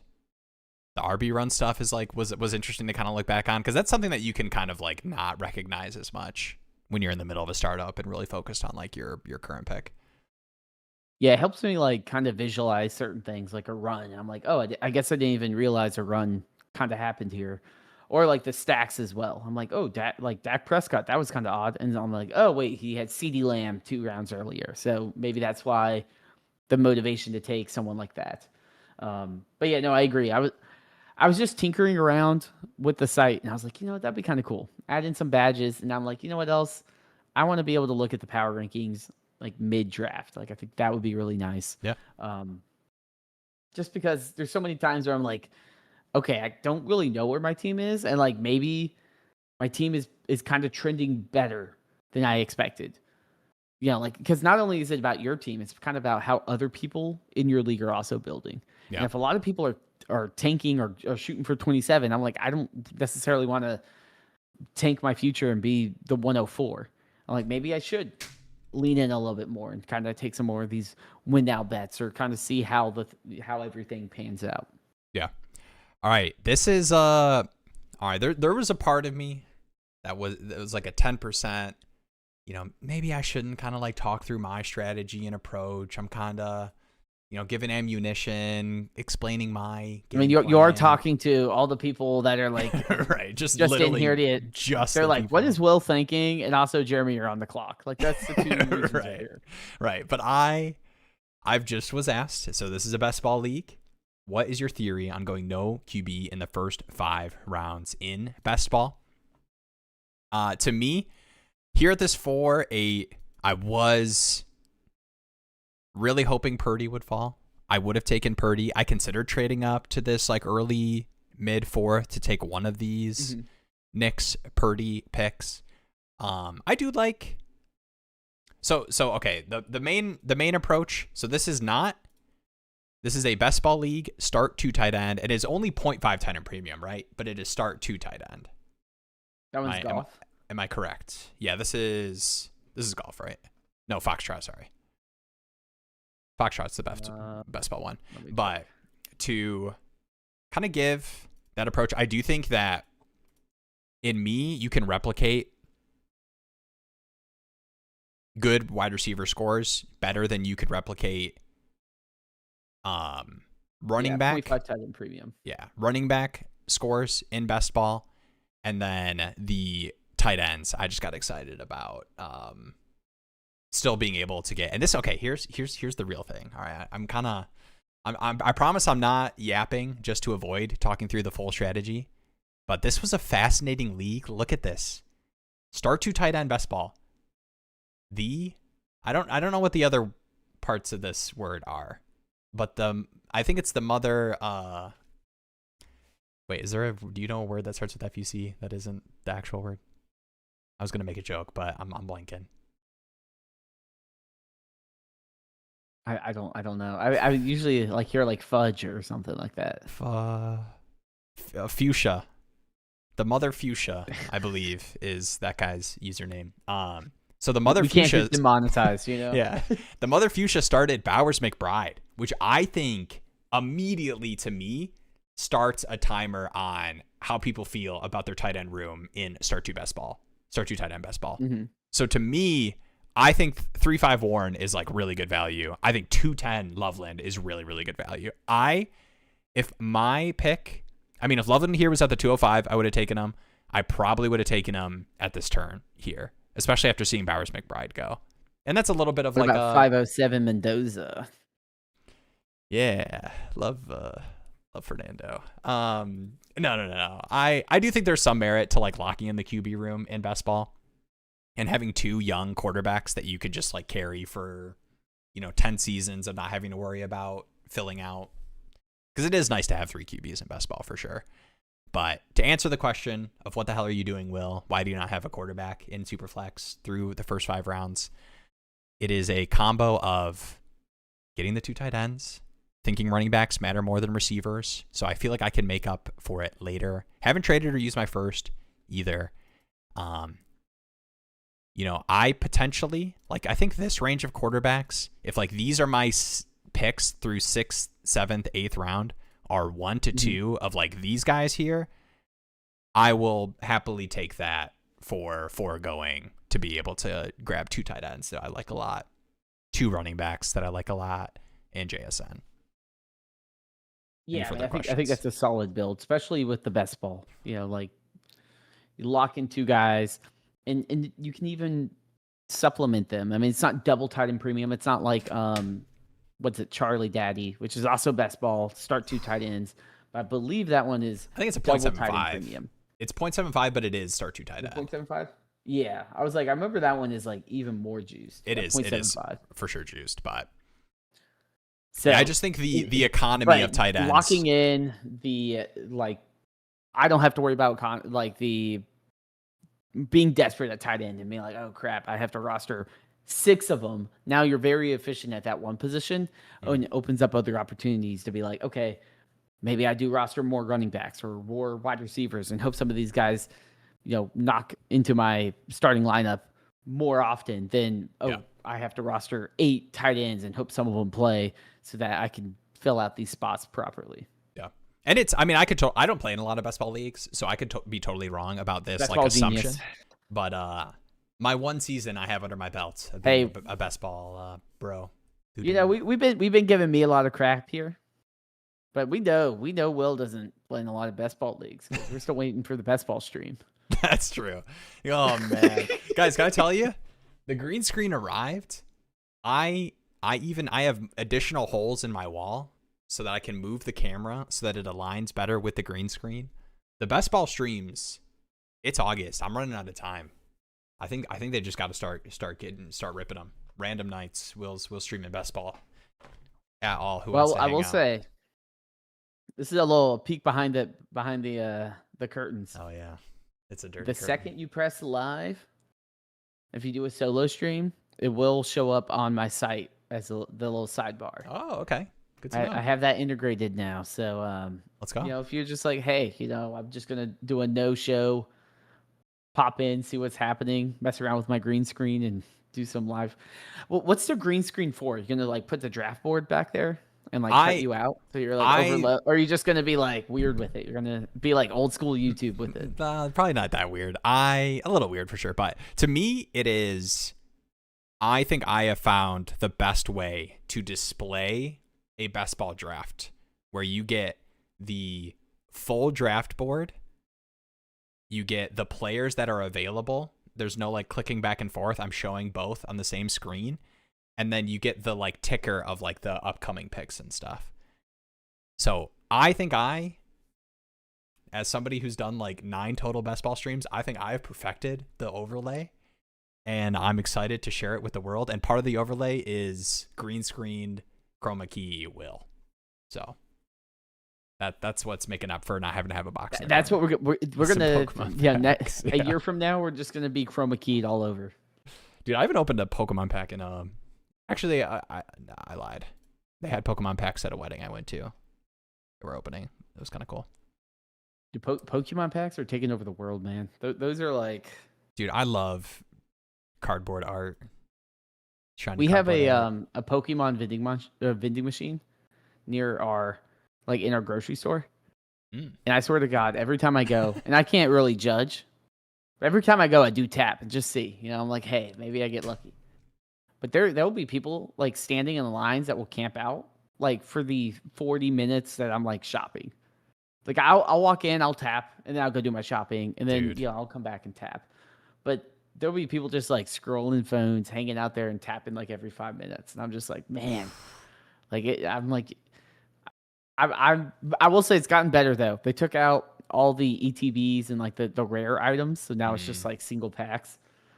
But when there was the big items, it would be like lines of like 6 people just standing in line just to hope they can tap it at the right time. Who are the nerds? Actually, it's all of us. I was gonna say who are the nerds in the chat, and then I had a follow-up question. It is all of us. All right, who are the like card game nerds who can tell me about? I think there's a Pal World card game that was like just released. Does anybody know anything about that? If one person tells me it's good, I'll do some research on it tonight. But I mean, you could probably actually probably buy packs in the store. So that'd be nice. Yeah, that's true. I don't know, dude. When I guess Riftbound is like a League of Legends thing. That's a little bit different than Pal Worlds. But I mean, Pal Worlds getting some hype. But that was like when that released, you could not find those anywhere. All right, there we go. That was enough nerd adjacent talk. I've heard Pal World. Yeah, we'll start our own. Like this. I've heard Pal World. This is the just throw me a bone. Throw me a bone. Yeah, well, you know. Okay. One Piece TCG. Is it good? Wait, TGC. Trading card game. Trading game card. Oh, that was not worth that was not worth me making fun of. I apologize to everybody. That was not worth it. I've never switched 2 letters in a word before. Traded my 4th, 27 and 28 first for the 102. I had the 101, took Gibbs and Bijan. So that's a pretty similar trade to that one for JSN. That was the 4th, 27. You don't get the 12th, 10s swap. I think that was the only difference, right? But pretty much the same For which one? setup. So this was the same as the Droidica one we were looking at for JSN. So this was... Oh, yeah. The Bijan Gibbs. Dude. Purdy and 2 firsts for Jameer Gibbs. I love Brock Purdy. You sign me up. You give Oh me yeah, that. You no, I give me mean that boy. JSN, you had to convince me, but like, yeah, At all costs. give me Bijan Gibbs. I'm like, you can take my 29 first too. I don't give a crap. Dude. I'm gonna be perfectly fine. Is this okay? We got the Pacheco injury stuff. Honestly, Pacheco just being the RB2 is another part of this. Are we just gonna get LaDainian Tomlinson for the Detroit Lions this season? Is that what we're getting? I mean, Yes they said something that was like, we're gonna run him into the ground or something crazy like that. So yeah, we're gonna run into the end zone 3-4 times a game. I think this could just be like is anyone Bijan over Gibbs in redraft for this year? I'm kind of curious because I love Bijan for sure, but when I think about Detroit Lions, slightly improved offensive line this year from last season, which was a little bit disappointing. Versus, well, they just lost their center. Wait, what? Maze? Yeah, he's out for wait, how did I 3 miss months that? or something. Wrist injury, 8 to 10 weeks. Okay. Oh, I didn't know it was that bad. Dang. Yeah, he'll be out for a long time. Yeah, he was a Panther though, little wimp. Oh my God! Come on, dude! I'll tell you the special prime time Panthers Lions. I don't know if we're doing the stream, but yes, if we do, no. that will be. We are, and guess what we're doing? I have to do like a drinking game or something. Like, it's got to be like DJ hours. Dude, I am gonna make you do this. I haven't told you this yet. This has just all been in the Will brain, but I'm gonna make you send me a picture, and I'll do the cutout. I'll do the work in Photoshop of you doing like a growl. Of like, listen. I want you to see the vision. Wait, listen. I don't know what. No, you give the man a green screen and he starts going crazy. Listen. This is gonna be a banger thumbnail, dude. You get a growl, and it's you growling on one side with like the Panthers logo, okay, and on the other side it's me growling back with the Lions logos in the background, and it's like all caps, like Lions, Panthers, watch party, Dynasty Daddy logo somewhere. Come on, is that not a banger thumbnail idea? Honestly, that's a pretty good one. That's why we pay you the big bucks. You got 24. Actually, okay. There's some Will lore. I have done a 12-hour stream before. Video game type beat, though. Back in college, back in my youth, when I was in my 20s. I'm in my 30s now, technically. I'm an old man. Was it just like you streaming the game for 12 hours? It was a sub goal. I won't tell you how many subs to get it. It was 10. 10 subs on Twitch. And the 10 people that subbed wanted me to play. Well, subs are paid, right? On Twitch? True. Like, that's like something, yeah. It's not like $50 a YouTube sub. Well, technically it's like $24. But no, I was a semi-professional Hearthstone player at the time. Okay. Oh, you guys can applaud if you want. I think the stream was like peak Fall Guys time, so there's definitely a ton of Fall Guys going on. I was playing some Hearthstone. I think I played some Fortnite. Good times. Shout out to Tricky Trav. I think he played some Fortnite with me on the 12-hour stream. Bijan over Gibbs. Gibbs was so efficient last year. Okay. And probably still amazing, but Bijan just gets more volume. I think that you can do a similar volume bump for both guys, but I don't know. Do you feel better about like Brian Robinson RB2 eating some carries, or Isaiah Pacheco, Raheem Blackshear RB2? Now, if they sign James Conner tomorrow, I'm kind of with you on I could see him eating some carries. You're missing the whole point. I don't care who the RB2 is. These guys this is like, yeah, like that's like asking who the backup shooting guard is when you have Michael Jordan out there. I think it's a volume nod. Like if the only thing you're gonna choose is volume, and I'll pull this up. No, this is what you care about. This is what you care about. Who the hell is under center? Yeah, and that's what I'm pointing to, man. Like Tua Penix. I'm sorry, that situation is not as enticing. Dude, look a steady Jared Goff. You got Amon-Ra. Come to the right side. Like, the situation of Gibbs is slightly better. That being said, if someone was like, hey man, I'll give you Bijan and that 5th round pick for Jahmyr Gibbs, I'm taking that 5th round pick. Like Yeah. To me, they're in the same tier. If I have to pick my draft slot in a redraft league, give me the 102. Because whoever they Yeah, pick that's fair. 101, That's fair. I don't care. Like to me, I'm like, it's so close. It's it's like people arguing like LeBron versus MJ. And I'm like, how about you just appreciate that we have both these amazing players. That we can just both watch these amazing players because both of these guys are amazing. And like frankly, like they're gonna probably just keep trading back and forth. Oh, Gibbs had a slightly better year this year. Oh, Bijan had a slightly better year this year. I'm gonna trust the situation a little bit better than a new coaching staff with Tua, Penix, a weird situation, just like all the stuff going on in Atlanta. Detroit has a super easy schedule this year, except for the game they play against the Panthers, and they have stability in that situation. Elite wide receivers, solid head coach. Maybe might get the boot depending on how the year goes. But the offensive line's a little shaky, but the Falcons have more question marks. That's why I just lean Gibbs. But overall, I mean, both Bijan and Gibbs are incredibly talented.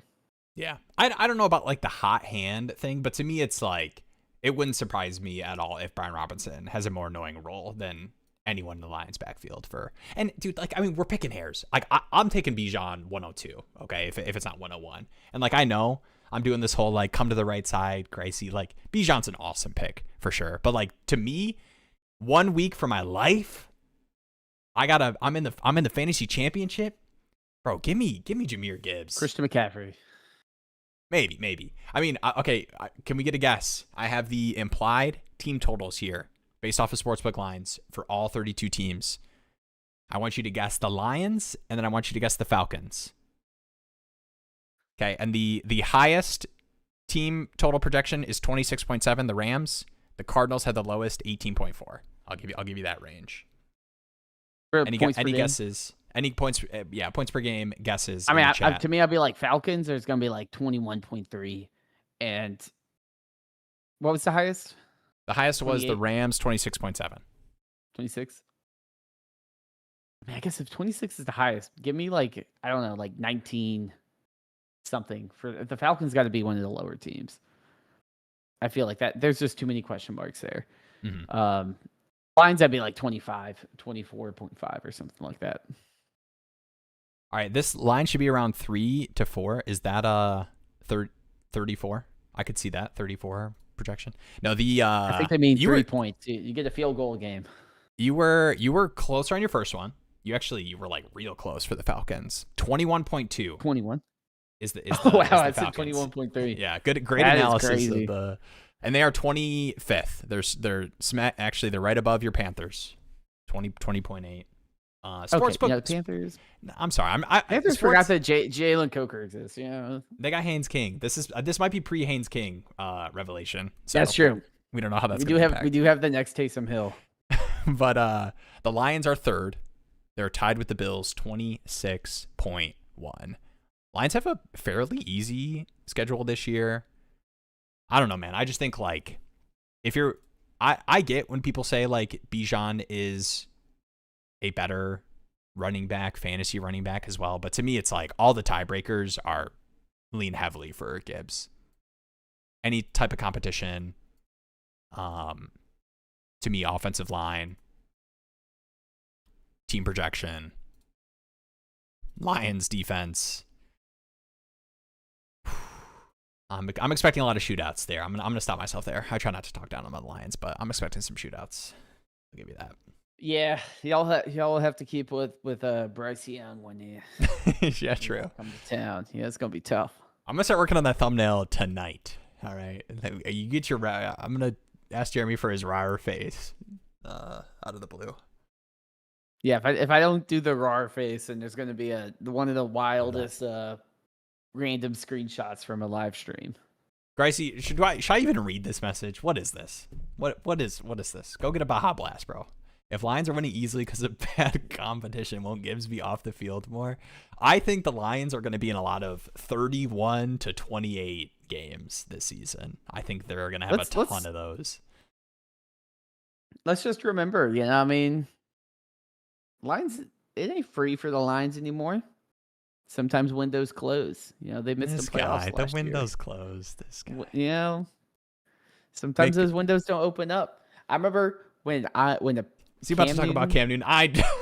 and the Panthers lost the playoffs. Someone told me, "Hey, like they're young, they'll be back." Dang, that's true. And they never were back. They never were back. And then Secret Base or whatever that YouTube channel is called made like a 3-hour documentary talking about the fall of the Panthers dynasty or Dang. potential dynasty. And I watched the whole thing and I went through a box of tissues and that could happen. You know, like the windows in the NFL are so short. It's not the NBA. It's not the Dodgers. Right? Like it just you're like, oh, that was your chance. And the Lions had at least 2 good runs, like especially the 49ers, man. I was sitting there, I didn't even know Will at the time, and I was just like, oh man, the Lions in the Super Bowl, that's gonna be sick. And then the substation attacked. Yeah, sorry, I can't believe you're mentally putting me through that right now, but it's all right. I'm gonna lock in. You'll be back. I'm gonna lock in for these live stream asks. You're in the easiest division in sports, man. Dude, you got to play the Packers, the Bears, and the Vikings. Bro, can Ben Johnson actually just literally go anywhere else than he hates y'all. Dude, that is insane. He hates y'all. He's like, I'm going to leave and just ruin everything I built in Detroit. I really wish he went to it. Now the issue is it would have, I think, had to have been the season before, because I think that was like the cliff year for the Commanders. But I would have loved Commanders, Ben Johnson. Doesn't that sound fun? Jaden Daniels, Ben Johnson. I'm trying to remember all the other teams that were potential. I think you just Ben want Johnson him out teams. of your division, which I get. Because I was like, I don't know if he's the wonder kid, you know? Because the Panthers interviewed him when we were looking, but I mean, our situation was like hell. But, you know, it was like, Tepper was like, I want to control things. So he was like, I'm not going to a controlling owner when, you know, I have all the options in the world. But the amount of options that he passed up and all the hype he had, I was like, there's no way this guy comes in and just nails it. And I mean, I kind of think he did. I mean, I wish the Bears beat the Rams. I felt like it would have been fun to see. Like, see the Caleb Williams magic against the Seahawks team in Seattle. Like that, I don't think there's a better venue for a playoff game than Seattle. I feel like that's fair. 2010s, like playoff Seattle, that stadium is the scariest thing. That just might be the Panthers Bill Snow fan game talking to me, watching a young Cam Newton and Kuechly just get slaughtered over and over and over. Dang. In that Shout stadium. out to Kuechly, though. Shout out to Kuechly. Yes, yeah. I miss that guy, man. Guys, if you I was watching so many highlights, and oh man, I was like, that guy was just different. I just don't appreciate it now. Like I don't have any linebacker that like matters, and just to have like not only that, but just have like the greatest linebacker potentially ever, just like calling out plays. It just was. Man, like I just was like, I don't get defense. I'm like, it's easy. You just have Luke Kuechly back there. You can staple together any other group of guys back there. You just have Luke Kuechly telling everyone what to do. But the second he leaves, you're like, wait a minute, this whole squad sucks. Well, who are our player equivalents? Dynasty Jake here with the y'all both getting the Dynasty Hall of Fame. Like I'm pretty like young in the game right now. I'm probably on my Jahmyr Gibbs trajectory. Thoughts? Am I getting a 3-year, $65 million contract extension from DynastyDaddy.com? Totally. What do you mean? Do you mean like is this Dynasty players or the? So I like to think of it in terms of like NFL, like Dynasty, like you could content creators. You could give me your who's your NFL? I mean, I feel like you've been in the game. Here's my NFL comp. You are like you're solidified the Dynasty Daddy site, what you're offering, the community, the degenerates, impactful, important. I want to give you at least. I think somebody who is for sure on the trajectory for the Hall of Fame, but obviously still an active player. Give me I don't want to give you Mahomes. I'm gonna give you how about go to the top, man. Well, how many players are like set for the Hall of Fame that are currently playing that aren't just like he's insane? I mean, I would think it'd be like Jefferson, Chase. I guess wide receiver's hard, but I'd probably put both of those guys. I would put Mahomes, Lamar Jackson's a lock for the Hall of Fame. 2 Okay. MVPs is hard to say no to. I could see you. I'll claim. Man, we need to just delete this section because this is just us talking about like how awesome we think we are. Where mine was just like, yeah, I just started doing this last year. It's the first off season I like started. Actually, no. You're like, yeah, I'm kind of the Jameer Gibbs. I started doing this last year, but if you join the Best Ball streams, I promise you, I will find my first ever recorded top 10 fantasy redraft rankings video that exists on one of my YouTube channels. I don't know which one. I'd have to find it. It exists. It is privated somewhere, and we'll react. We'll see how I did. Dynasty Jake, I know this is an amazing compliment. Yeah. But I would also say, if you saw me playing some college football this weekend, you would not say I could read an offense or play a defense that well. You know, what's do not want to overrate my skills here. Dude, I love pretending to be a good quarterback and like sending someone in motion and figuring out how to do that in the games. Oh yeah, that's man. Nice. Yep. My favorite's like, yeah. Oh yeah, this is cover 3 or something, and then instantly just throw a pick. And I'm just like, yeah, I don't get this. Dude, I need a daily Dynasty Jake affirmation of just like him gassing me up. I could have used I was gonna say I could have used it before my interview today. You can gas me up like I feel like I'm on like cloud 9 when you post a message. Shout out Dynasty Jake and shout out to Chris. What's up, Chris? Boys, we're back. I played Taysom Hill over JCM and lost the final by 8 points. I have no pick, so I'm thinking Devontae. Oh, Etienne Jolie, 29-second for McCaffrey. Ooh, that's a hard no from me. But it is a Chris trade, so I'm gonna read through it. I'd have Josh, McCaffrey, Jency, JSN, London, AJ Brown, McBride, Mark Andrews, Josh Downs. How many starters is this? Do we know? If this is shallow, I would do it. Yeah. I mean, like the wide receiver room. Start 9, start 10. Like I don't single really feel bad about consolidating. If it's single quarterback and super shallow, I could see it.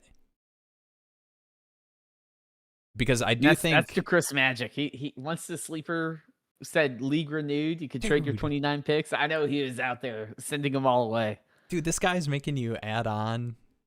You got to add on Jolie and the 29-second on top of Devontae Etienne. I guess it's not that bad.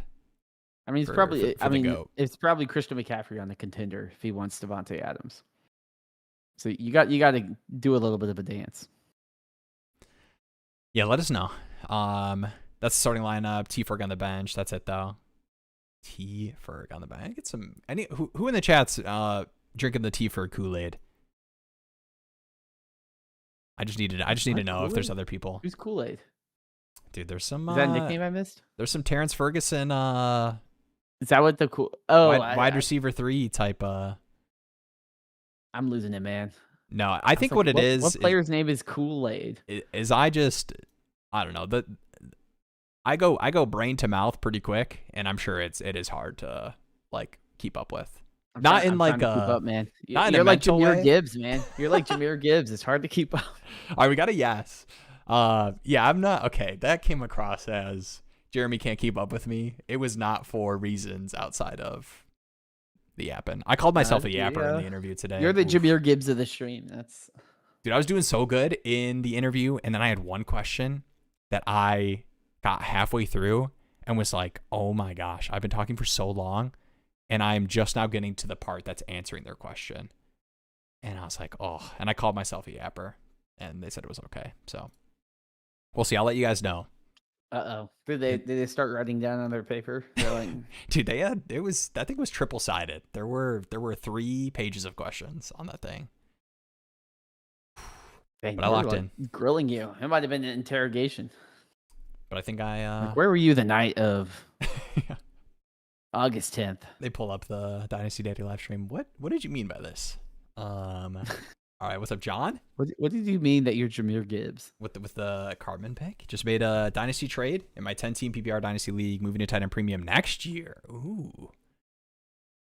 I traded away, and let us know how heavy this tight end premium is, because this is a really interesting trade that I want to understand. So how many starters? It's 10-team. And then how big is the tight end premium? Garrett Wilson, DK, Chig, a 28 first and a 29 second for Bowers, which I like. Garrett Wilson in a 10 team, I assume is shallow. Like DK, Chig, and a 29 second are probably not players / picks that are like really, really impactful. So like, depending on how big this tight premium is. I kind of want to know too the amount of starters, because I see 10 team here and I just start licking my lips of like, okay, I don't really care about Garrett Wilson, DK Metcalf, Chig, a first round pick. Like, consolidate, get me that stud. It's probably a 10 team, start 10, start 9. Like, Brock Bowers is going to be someone where he tips the scales in my favor forever in that type of league. So, and I don't even have to worry about the tight end premium. Like, even in, like, this isn't, oh, I'm going to get Gadsden or something like that, which, you know, we saw earlier. I went and got Gadsden.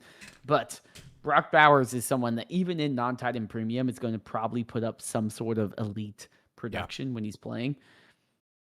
And, like, I mean, and then you add in the tight end premium, it's going to be a huge boost.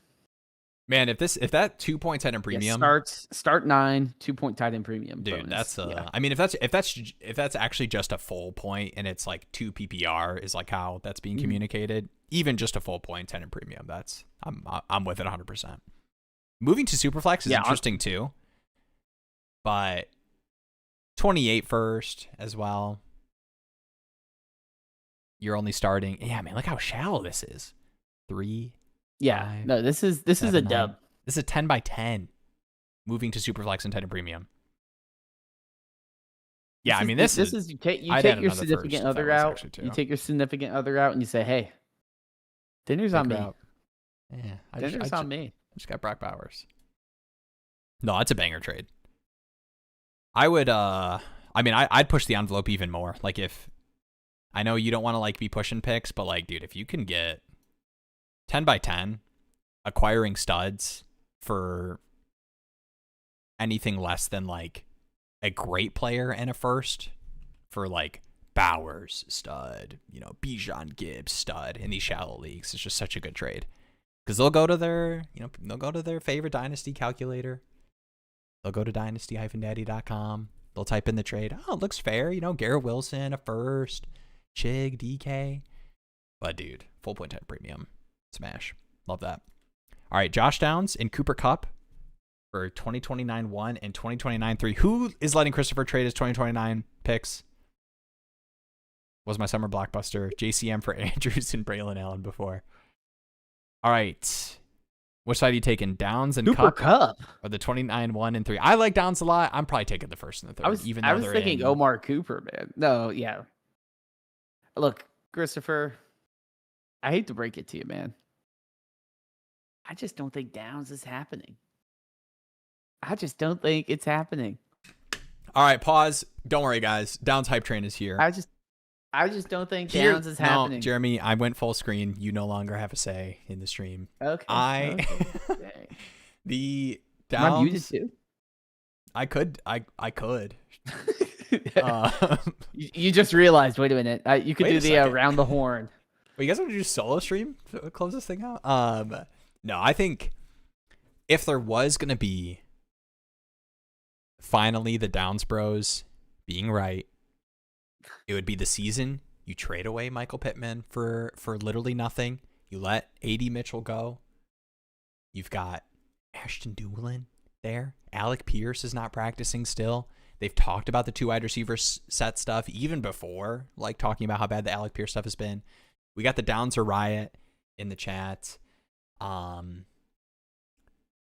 Now, the question then, if it turns into what does Downs happening really mean, which I think is probably what Jeremy would point to, it is probably a different conversation.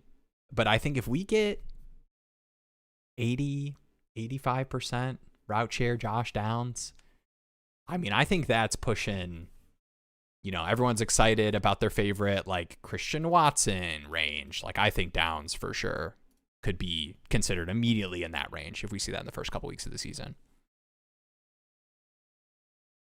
Jeremy, thoughts? Are you retorts? sending? Are you sending a 2029 first and a 2029 third for Christian Watson? Are you sending a 2029 first or a 2029 third for Quentin Johnson? Ooh, water bet. Wait, should we do the bet things where we have disagreements What's a on water stuff? bet? That's a What's a water bet? is that a fantasy footballers thing? I used to do the fantasy footballers. Shout out to the fantasy footballers. I don't want it to come across as like I'm talking down on anything. Shout out to Well, yeah, the redraft I've content done out I've there. done a Love show the in their fantasy Discord. footballers. Yeah, Dude, they're great. I have not been listening. It is so hard. I think especially as like a Dynasty DGen to be in 4 Dynasty startups and to like keep up with, podcasts I used to listen to pretty consistently. But I think that's a fantasy footballers thing. Yeah. See, Will's got it. Downs will outscore Olave for years to come. Oh my goodness. Oh my! See, Why this is why does what it have to this be is the hit. Olave though? Why Olave? Can you pick another receiver? I'll love take Olave. that bet. What about what would be a Okay, juicy one? They pour water on each other. I don't know how we're going to do that unless we have to meet in person. See, this one's tough because this is when it really starts to push through. Like, how much do I like Downs? The sent Downs for Monty gladly in full PPR. There are a lot of teams where I have Downs sitting as like my wide receiver 4 or 5, where I'm looking at my other wide receivers and I'm like, maybe I'll just get a running back. And But that is why I say Downs is just not it, man. Because the price is already like he's hit. You're sending a 29 first for a guy that might have 4 points per game. per game finish. Like, you could send that first and probably get like Zay Flowers, I mean, I would love to do that. like a T Higgins. That's Josh Downs a hit already. So I'm with you there for sure. At that price, I'm with you. I was still in the 29. Stuck in quicksand. It's up for Downs. Cup is my JSN handcuff. Christopher speaks a different language, and honestly, I love Christopher. I don't mean that as a negative either. When he's here, it just is what it it's just is. like, I love it though. Are you saying that you love Downs more than Jettas? This is a the hot take where it was like, instead of Olave, should I say J Jettas beating him this year? This is Christopher is like one step away from getting called up to be on like First Things First or something like that. They're like, "What's your hot sports take?" I'm gonna do. Are you out of your mind, Christopher? Yeah. Joshua Downs. Phone calls it. Yeah, man, that is interesting. I wonder. Maybe we'll have. Oh dang, that would be so funny. The be like a radio phone line in. That probably works better as like I mean, we could figure out a way to incorporate That's more like that in like some of the sports streams. talk radio when someone's like crashing out. They're like, you have to fire this coach, otherwise I'm gonna like get a tattoo or something crazy. Like, this is the worst game I ever seen in my life. This is tough. That's the perfect for sports radio. Oh yeah, I Christopher would kill for sure. This is tough. Christopher would definitely kill. Casey or Downs in 2026. Man, it is like, I love both of these guys, and one of them plays for the Browns. Sure. But man, I think it does have to be Casey, unfortunately. Just because it's not unfortunately. I know, dude, but I would love to be seen. It's a rookie that was taken in the first round. Like, let's be real here. Josh Downs wasn't even taken in the first round.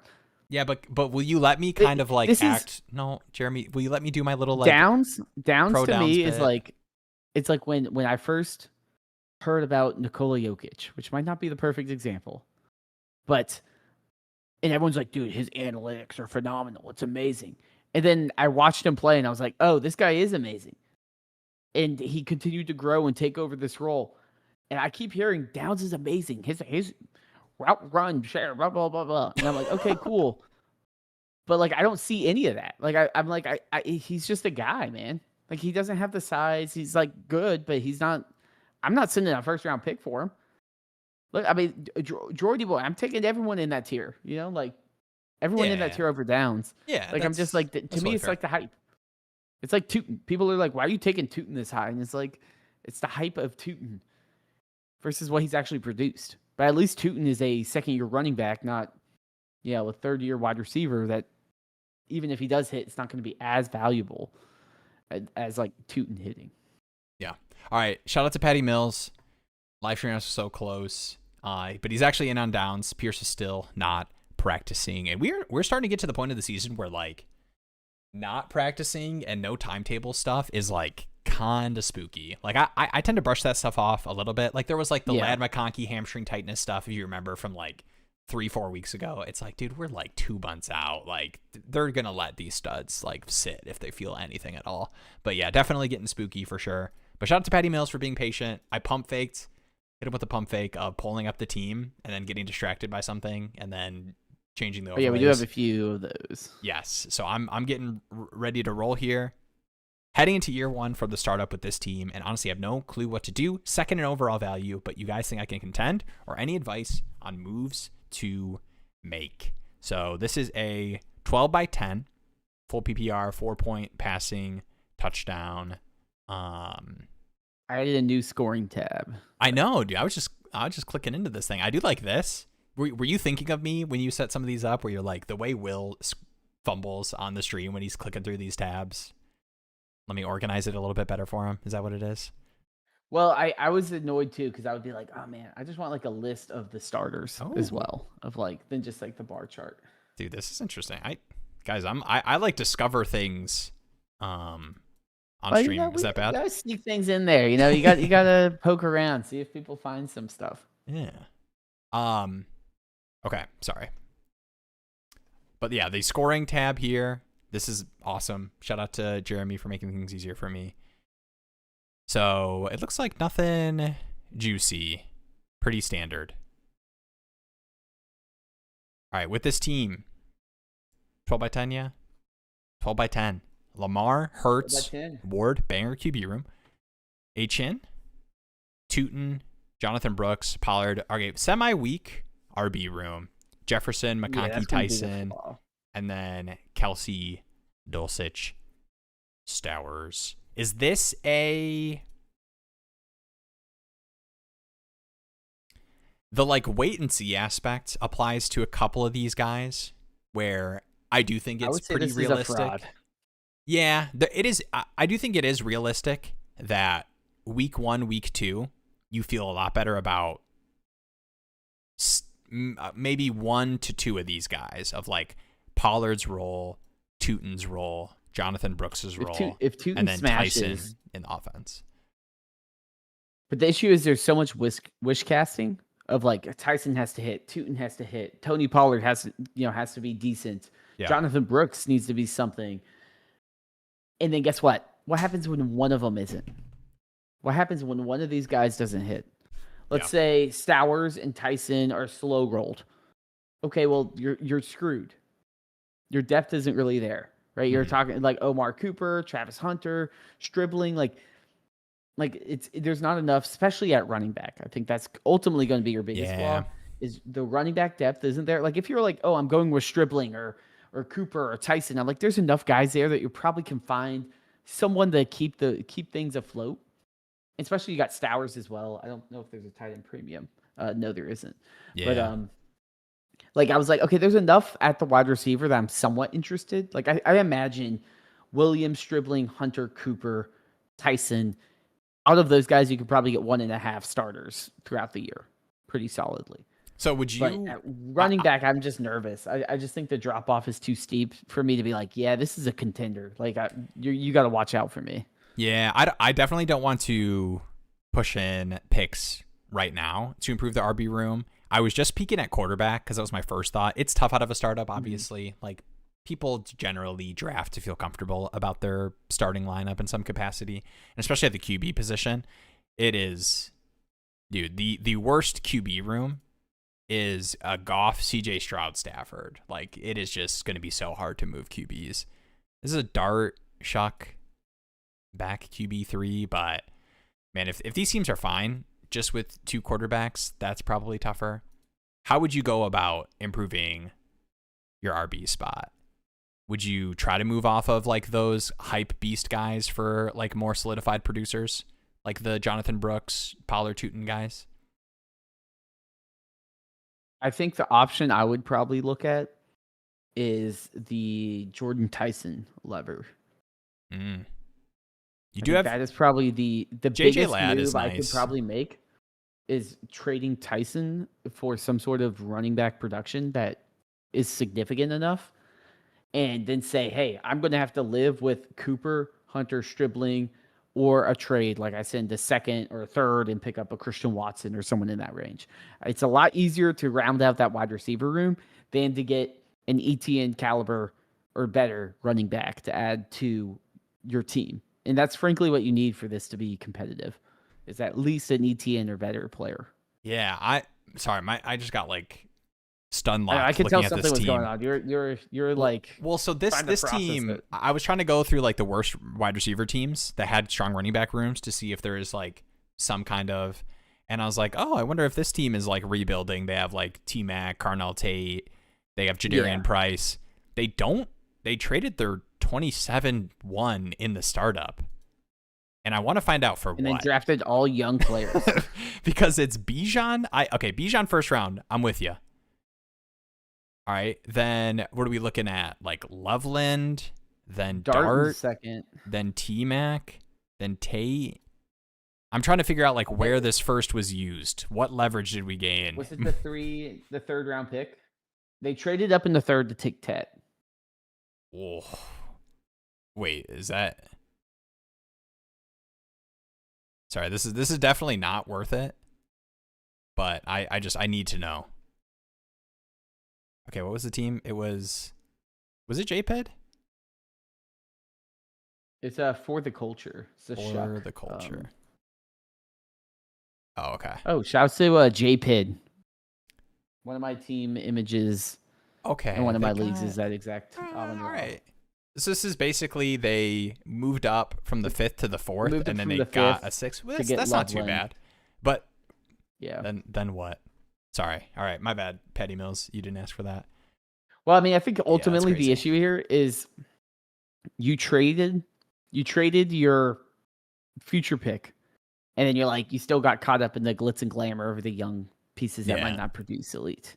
And it's like, if you're going to trade up, and like that's what we talked about with the JSN trade earlier, of like, if you are going to make that big swing of trading away 2 first-round picks, you got to start being like, hey, man, Christian McCaffrey's there. Like, hey, man, like I need to make sure these picks aren't good picks, because then like, why did I trade them?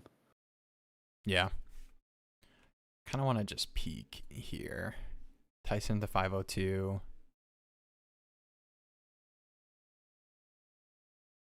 Yeah, man, like I feel like unfortunately, it's like tough. the most interesting piece is like either trade Jordan Tyson for like a ETN or better running back, or try to go with like a Justin Jefferson tear down.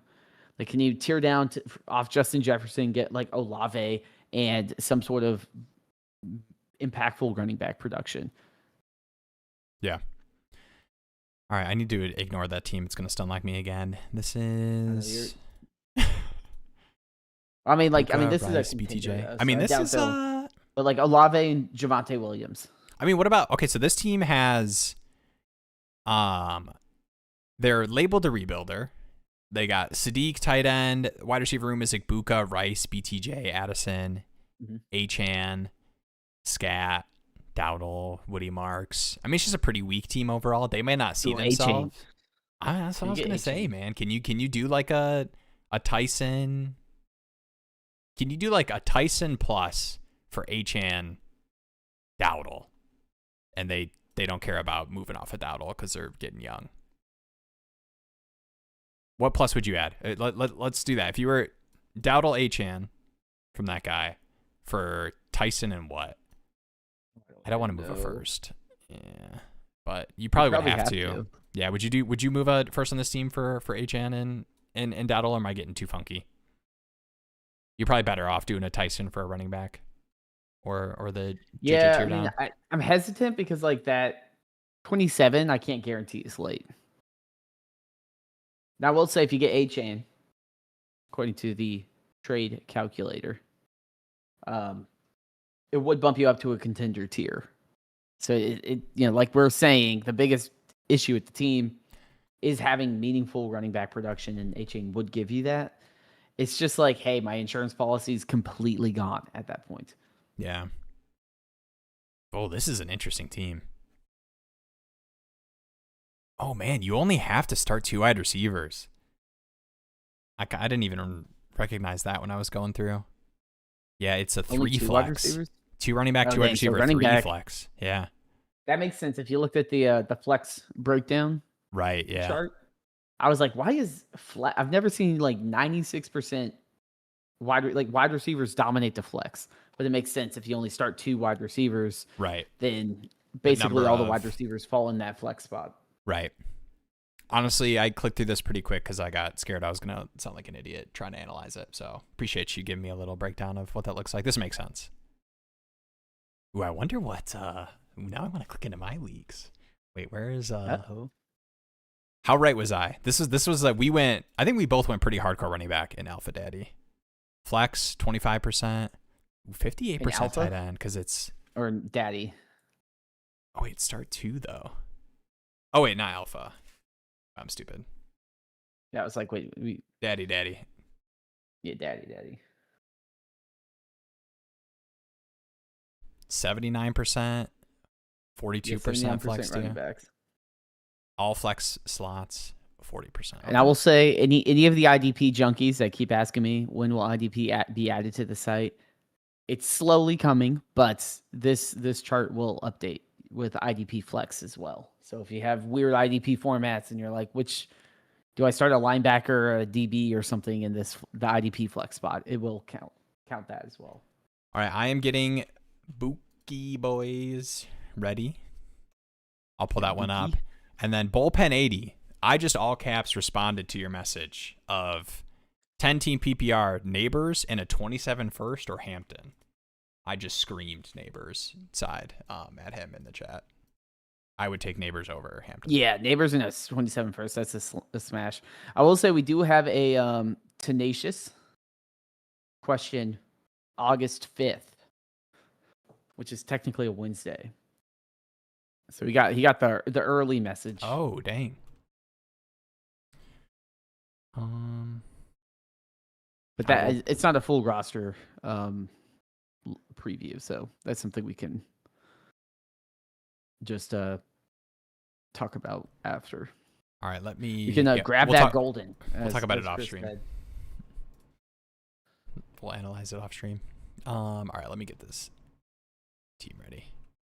All right, you ready for? Okay, this is. Can you break down this from Droidica while I'm getting the Buki ready? Okay, my JSN trade was supposed to have me take Cook, but I fat fingered T-Law, so I shifted gears. What's FWIW mean? For what it's worth. Okay, for what it's worth. Okay. Oh, okay. This was the plan to had took instead of T-Law, and then Zay Olave over Bucky, and then AJ Brown over Rome, but love Bucky and Rome.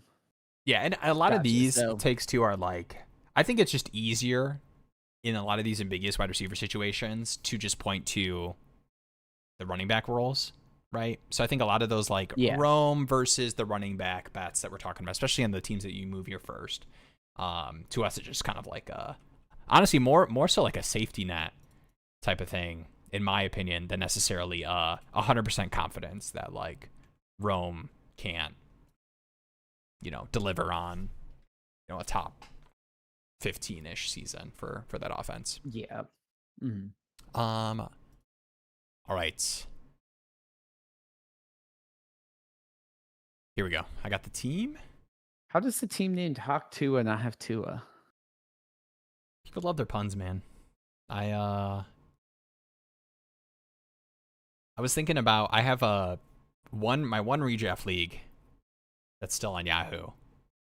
My team name has been placeholder text since it started like 14 years ago. Oh gosh.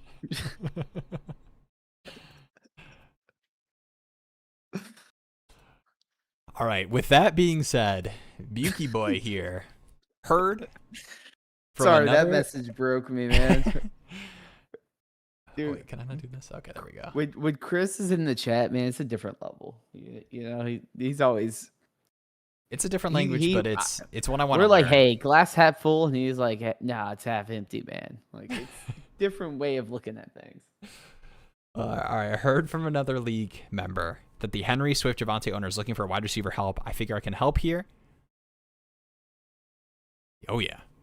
Was thinking something like Downs or Wilson plus Tracy for scat handcuff plus maybe some pick for one of his non-Bijan scat RBs and maybe a pick. Henry's appealing as a contender, but I'm not sure how realistic it would be to pull Henry from a fellow contender. I do think it is. Yeah, that's the hard part. It is hard, but I do think that it's worth checking in on because I think Henry has hit the age at least where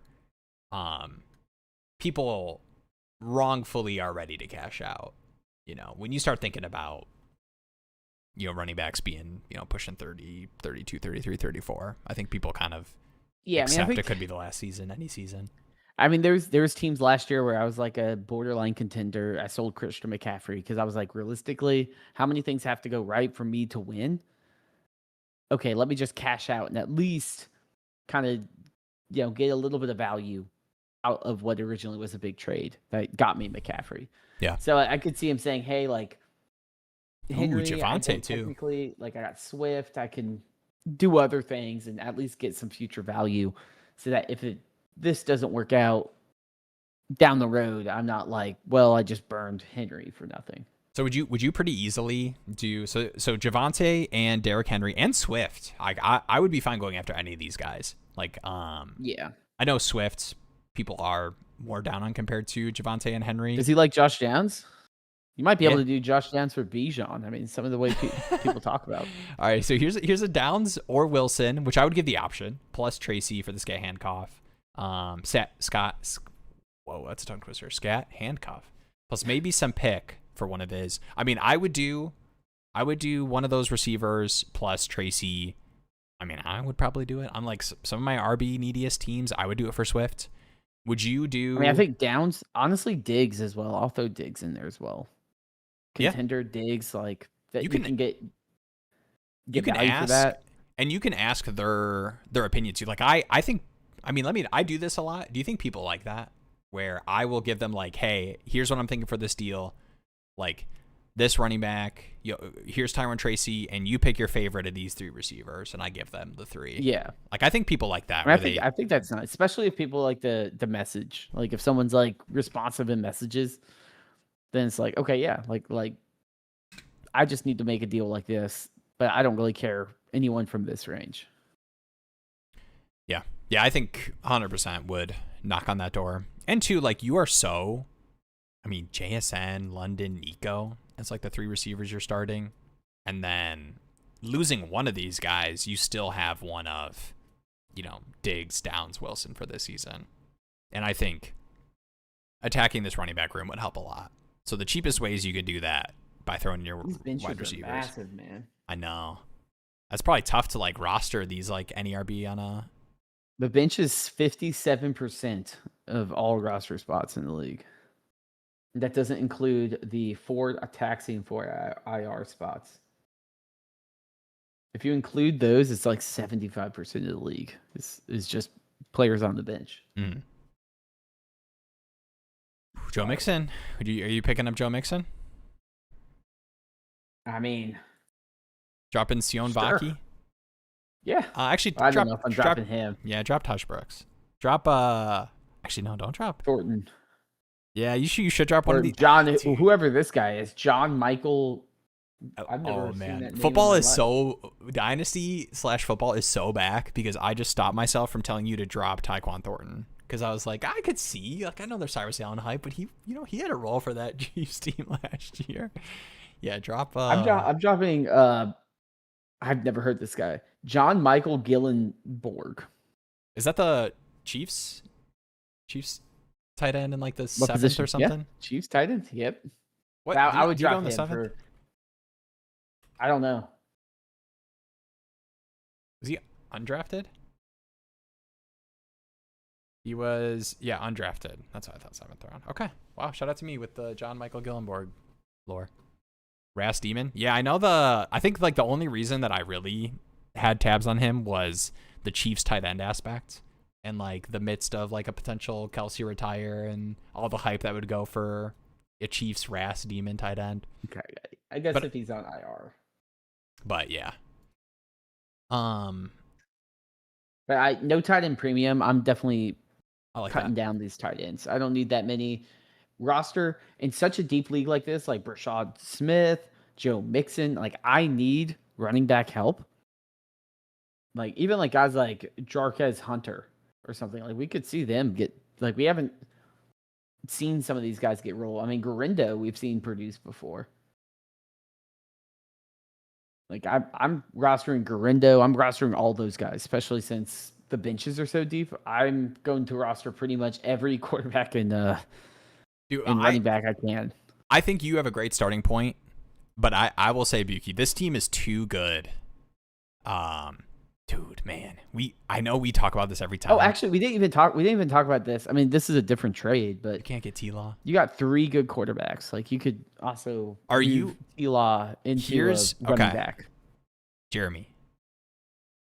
Yes. I don't know how easy this is in an established league. Okay, I get that. Okay. That when we do the startup comparisons, is different. Do you think there's a chance that you can move? Well, this guy's got Lamar and Bo Nix. That's a tough thing, man. It's like these. I just was like, can you just move Josh Allen on that team? And it's like, dude, you got Drake May and Trevor Lawrence, and like you're hurting him running back so hard. Caleb Williams, Cam Ward. Can I see if this guy will give me games? I know it doesn't work that easily, but dude, you just have so much value at quarterback. Chit. 11th overall in value, Like 9th in starter rank, has Christian McCaffrey. He also has to start Tank Bigsby and Brian Robinson. I think we just go to him and say, hey, man. Bro, give me CMC and David Montgomery. Let's call a spade a spade. A spade. You got Tyler Shuck, Mahomes. You want a quarterback? You want a wide receiver? Like, yeah, give me McCaffrey. Because a McCaffrey on your team instantly will pole vault you up the rankings. And now all of a sudden you're like, oh, McCaffrey, RJ Harvey, JCM. Like, and then frankly, I would try to add another one. Like, can I get DeAndre Swift from the other guy? And have CMC, Swift, RJ Harvey, JCM. Then I'm like, okay, that is a solid enough room to where the JCM, RJ Harvey revolving door isn't, I have to start both of them. I can kind of see how the offenses are developing and utilizing them with, new offensive coordinator for the Commanders. We don't really know what that usage will be like, but they didn't bring in anyone significant. Yeah. Katron Allen, maybe, but that's debatable. And then obviously we don't really know what the RJ Harvey year 2 workload will be. He's been getting, pooped on a lot, but maybe there's things that change. So, but again, it's like if I'm a contender, I don't want to sit here and be like, oh, I need all these crazy, like, pie in the sky shots to hit. Like, if you're sitting there being like, I need just RJ Harvey to hit, and I'm a contender, then it's like, okay, yeah, that's fine. Like, you can deal with one of those what if bets. But there's multiple what ifs of like, okay, JSN has to hit, Harvey has to hit, Michael Wilson or Josh Downs needs to hit. Like there's too many of those to where I'm like, okay, like we do need to build at that running back room to where it's like, okay, DeAndre Swift isn't the flashiest guy, but I know he's going to go out there and play, and I can lock him into my running back spot, and I'm just like, cool, like, it's like the Belichick Patriot way of like, do your job. Like he's going to do his job. Yeah. He's not going to win you a game, but it's DeAndre Swift. He'll do his job. Yeah, I think I definitely think getting that lead on that wide receiver, like Jeremy mentioned, even just one of those guys with that wide receiver move would help like your team a lot in terms of like pushing for a bye, because this is like a bye setup team. JSN, Drake London, Nico Collins, Josh Allen, Drake May. Like you get a reasonable running back room that is like a reasonable contender, you're smashing. I would even move first round picks. I would even be like, hey, my 27. I would on this team, yeah. Like this is a team that's built to win. You're going to be good even if your running back room sucks. And some of these rebuilders might be like, yeah, I have Saquon Barkley, but 2027 late first round pick sounds good. Yeah. Saquon Barkley, Josh Downs, and I don't know. What's a young player? Dazon Stribling. Shout out Stribling. For he might be tough to get. Josh Jacobs and Saquon Barkley. There you go. I'm with it. Gimme. Jo- And gimme. Chris, I will say, Wait, if Chris, Gibbs ever gets hurt, that next stream will be don't stop. Why are we even saying that out loud? that. Yeah, we don't want to. Literally, Chris, you'd be proud of me. I have been Will has ripping been. those first, dude. People DM me in You're the. starting to rub off on You know Will. He's like, I don't need these first round picks. What's funny? Well, honestly, what it's been is The I've been 2026 attacking running backs, and so a lot Yeah. of times it's like I'm already kind of built to be pushing as a contending team. Like I'm 7 rounds into the startup, I was able to secure the quarterback. Like I'll launch one of these. Yeah, you first. haven't done as many like 1 year punts. Like I know you love doing like I'm a a little big 1 year punt. I'm a big like. But it really anybody is like looking to trade up. Yeah, I love that. you just start sitting there and you're like, oh man, I have like A Chain and CMC, and you're like, oh, look, I should just go for it at this point. Like, Yeah. who cares? I know. You know, like 7th round Derrick Henry, added Devontae Adams in round 11. And you're like, oh, I have a good team. All right, Christopher, how would you feel about moving your first for Travis Etienne? Travis Etienne. Is that the solution to having people know who you're talking about? It's like saying it really awkwardly 3 times like that. I feel like you have to make a comment too of like, Want to you know, respect. I remember his listening to wishes. like comments. Let us know what we should call them. I'm like, like I don't know. It sounds like he told us what we should call them, but Yeah, and I think also it's like, dude, like I don't know if you're like vibe checking people on their them pronouncing it a certain way now. It's like, yeah, let's realize what we're doing. We're talking about a game right now. Like let's just take a step back. like I'm gonna get. I called him ETN this entire stream. I've been trying to do A Chain, but The tough thing about the ETN thing is I loved writing out ETN when I would talk about him. yeah, the Dude, I initials love that. ETN were awesome. It's yeah. sick. It's more of a like I'm trying to give the cool name respect, the cool nickname respect to you. But I get it. All right, we got a Christopher vibe check here on this team. The Christopher. This is the truly. You could have I shown put me in the Last Dance tier just for Christopher's teams. You could have shown me just the draft. Wipe the rank names. on this team. Be like and I would've been Christopher. like, Christopher cooked here. Josh Allen. I feel like this is a Gen fun idea for like when it's like dead season of take all the names off a league and then be like, which team is Will's? Like which team is Will's in this league? Like which team is Christopher's? Without the name, I think I could figure it out. Yeah, that is actually kind of interesting. All right, I mean, studded team. This is a 12 by 9.5 PPR, full point, 10 in premium, 6-point passing touchdown. The one sketchy part about not having any picks is like super shallow. Yes, it is studs and duds. So like you do want to consolidate, but also a lot of people's teams are going to be good. Like this Jordan Love, JT, Saquon, Jefferson, Pickens, Ladd, JMO, Tyler Warren, Fannin. Like this is a pretty sick I was team. about to be like, Chris, what the hell's going on here? Why do you have so many tight ends? Now I looked at the scoring. 0.5 per reception. 1 point tight end bonus. Oh. On top of that. Yeah. The tight end war's got to be crazy in this league. Wow. And tight ends are 35% of all flex spots. I mean, these are great draft picks in the rookie draft with whatever picks you did have. Yeah. Which I assume were I at was least just in like, the third and fourth this is round. interesting. I was like, it's an interesting dang. bill, but now it makes sense. I'm like, there's not a ton of roster spots on the bench. Why are you rostering all these tight ends? And it's like, you got to when the bonus is so high. They're like neck and neck with the. Like, look at this wide receiver line. They just and then they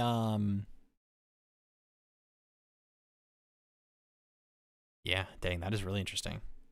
It's like AJ Brown last season and Jawan Johnson neck and neck. Devontae Adams and Jake Ferguson. Dalton Schultz and Cortland Sutton. That's not a great example. Give me one better one. Hunter Henry and Jamison Williams. All right, I think forgot vibe check Puka passed, in the league. even with no picks. Can we announce this as a vibe check pass? Okay. I'll give it to him. Yeah, I'll give it to him. All right. I would have loved to use that 2029 pick, not on Josh Downs. I like that it's a second though. Now, granted, that will be used, but in a trade for sure. This better not be Luke McCaffrey. This better be Christian McCaffrey. Just making sure. I know you got your guys. All right, let's do I'm gonna do like a little audible here. Okay, I was about to copy over this message and show it. Oh, can I? Oh, I can zoom. Which one? I've never zoomed on Discord before. This live stream ask. So we get to hit up both. I get to show Kyle's Ikbuka 1 of 5 signed card that he got. This is pretty sexy. That's a pretty sick one. And hey, I'm big on Ikbuka this year. I think the new role is going to be big. But here, shout out to Danaticus. For a half PPR league, 10 team with lineup. Does this look decent? Start 8. Okay, sorry, I was fixing that. All right. Half PPR, 10 teams, start 8, single quarterback. Is it better to fill the flex with high-end wide receivers or mid-tier running backs? Specifically, I'm wondering how much of a zag is it to build an elite wide receiver squad in half PPR format? So bear with me. The question is, would you rather have a lineup, wide receiver 1, so 3 wide receiver 1s, a wide receiver 2, RB1, RB2, or wide receiver 1, wide receiver 2, RB1, 3 RB2s, where RB1 is top 10, RB2 is top 20, wide receiver 1 is top 10. Okay, so it's just in terms of total teams. Generally seems easier to hoard elite wide receivers than top 20 running backs in this format, in my experience. All right, it's an interesting question. I think most half PPR. Do you have any half PPR dynasty leagues? I have one. I don't think I do. Most of my like pushing running back scoring is like small point per carry stuff. I don't know, man. I'm making an assumption on like the war and graphics. The war and just like pure points per game stuff. And I don't know, man. Half PPR, especially with a lot of these running backs that do go early. I don't know. Do you just? I just lean towards smashing running backs, and I would lean there because I also think the price to acquire multiple wide receiver 1s is going to be significant, even in a half PPR league. Yeah. Like RB2, like what's an RB2 in a PPR league? Like a middle of the pack RB2 would be like, I don't want to say like, I'm trying to think of a name. I mean like Swift, like a Bucky maybe? Irving. Okay. Swift, okay. Like those guys are, even in half PPR, they're going to be a little harder to get, but they're still a lot easier to get than being like these. In order for these to be true wide receiver 1s that make a huge impact, it's got to be like Jamar Chase, Puka, maybe CeeDee Lamb, Amon-Ra. Like you're paying a lot, and then like what happens if Amon-Ra has a bad year? Or I'll use a different one. CeeDee Lamb has a bad year, and is a wide receiver 2. Well, now your entire build is ruined. Because you needed Jamar Chase, CeeDee Lamb, and Amon-Ra to all put together amazing years to just equal the production of DeAndre Swift, who just needs to be top 20. So I do lean in half PPR, just especially when it's this shallow. Like you do need 2 wide receivers. Like, can you get the Pukas? Can you get the Chase? If I can't get the locked in top 3, top 4 guy, let me just make sure I build out the best running back room possible. Yeah. And I can hopefully find a Devontae Adams later, Mike Evans, or someone like that. Yeah. And I'm going back to like, I don't know if this is like a startup question or if this is just a kind of a general redraft type of thing with team building through that. But this is the Daddy board, the golden standard of startups.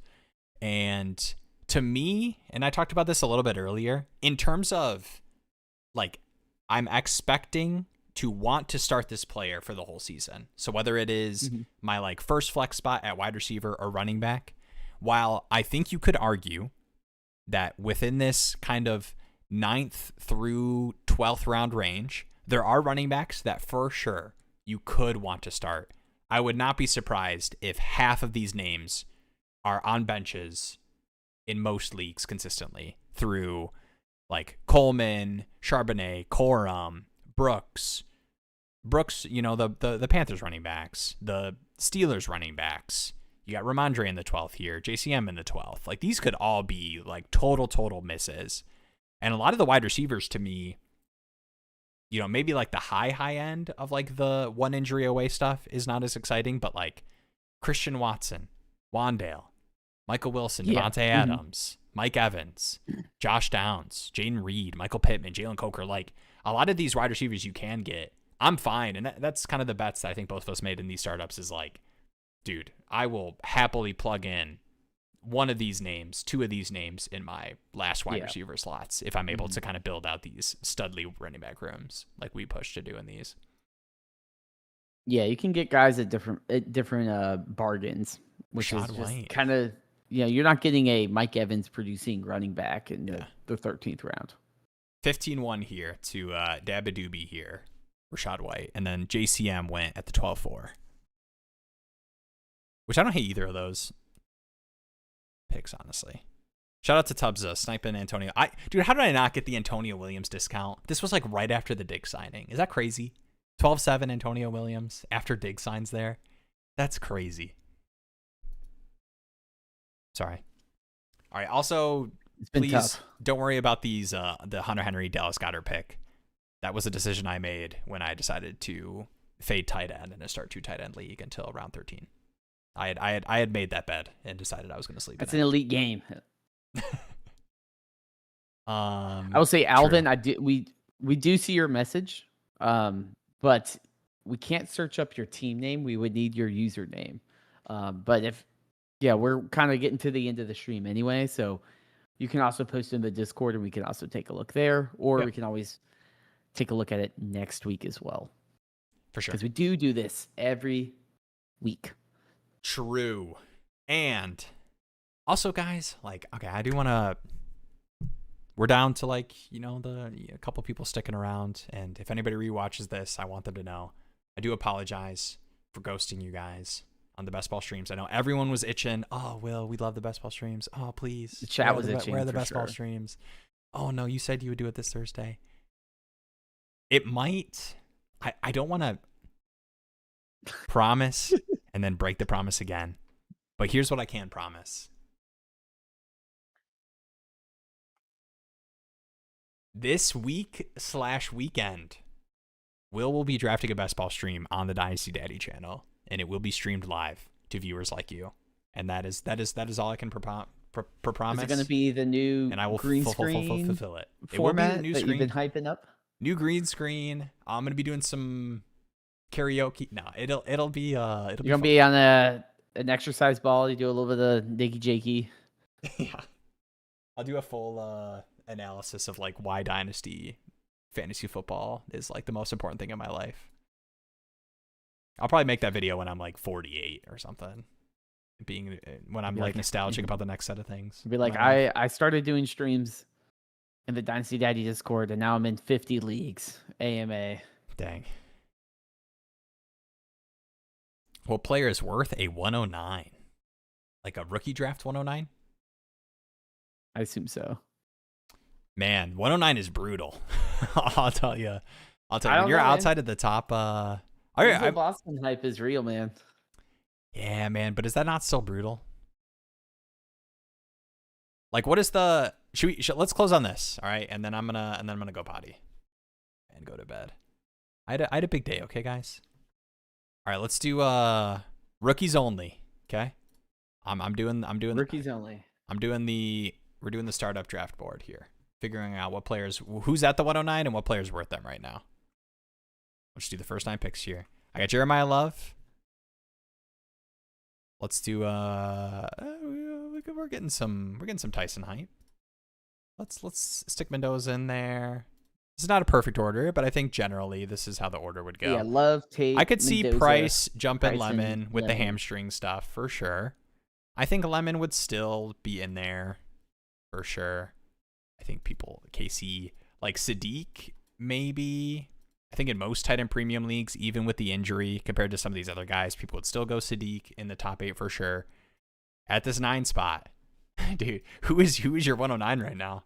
Is it wide receiver 3 for the Jets, Omar Cooper? Is it No, I mean I think it's simple. I think it's one of the Browns receivers. Well, I would have KC off the board already. I think if you would KC at 108, right? I think Boston might hop KC.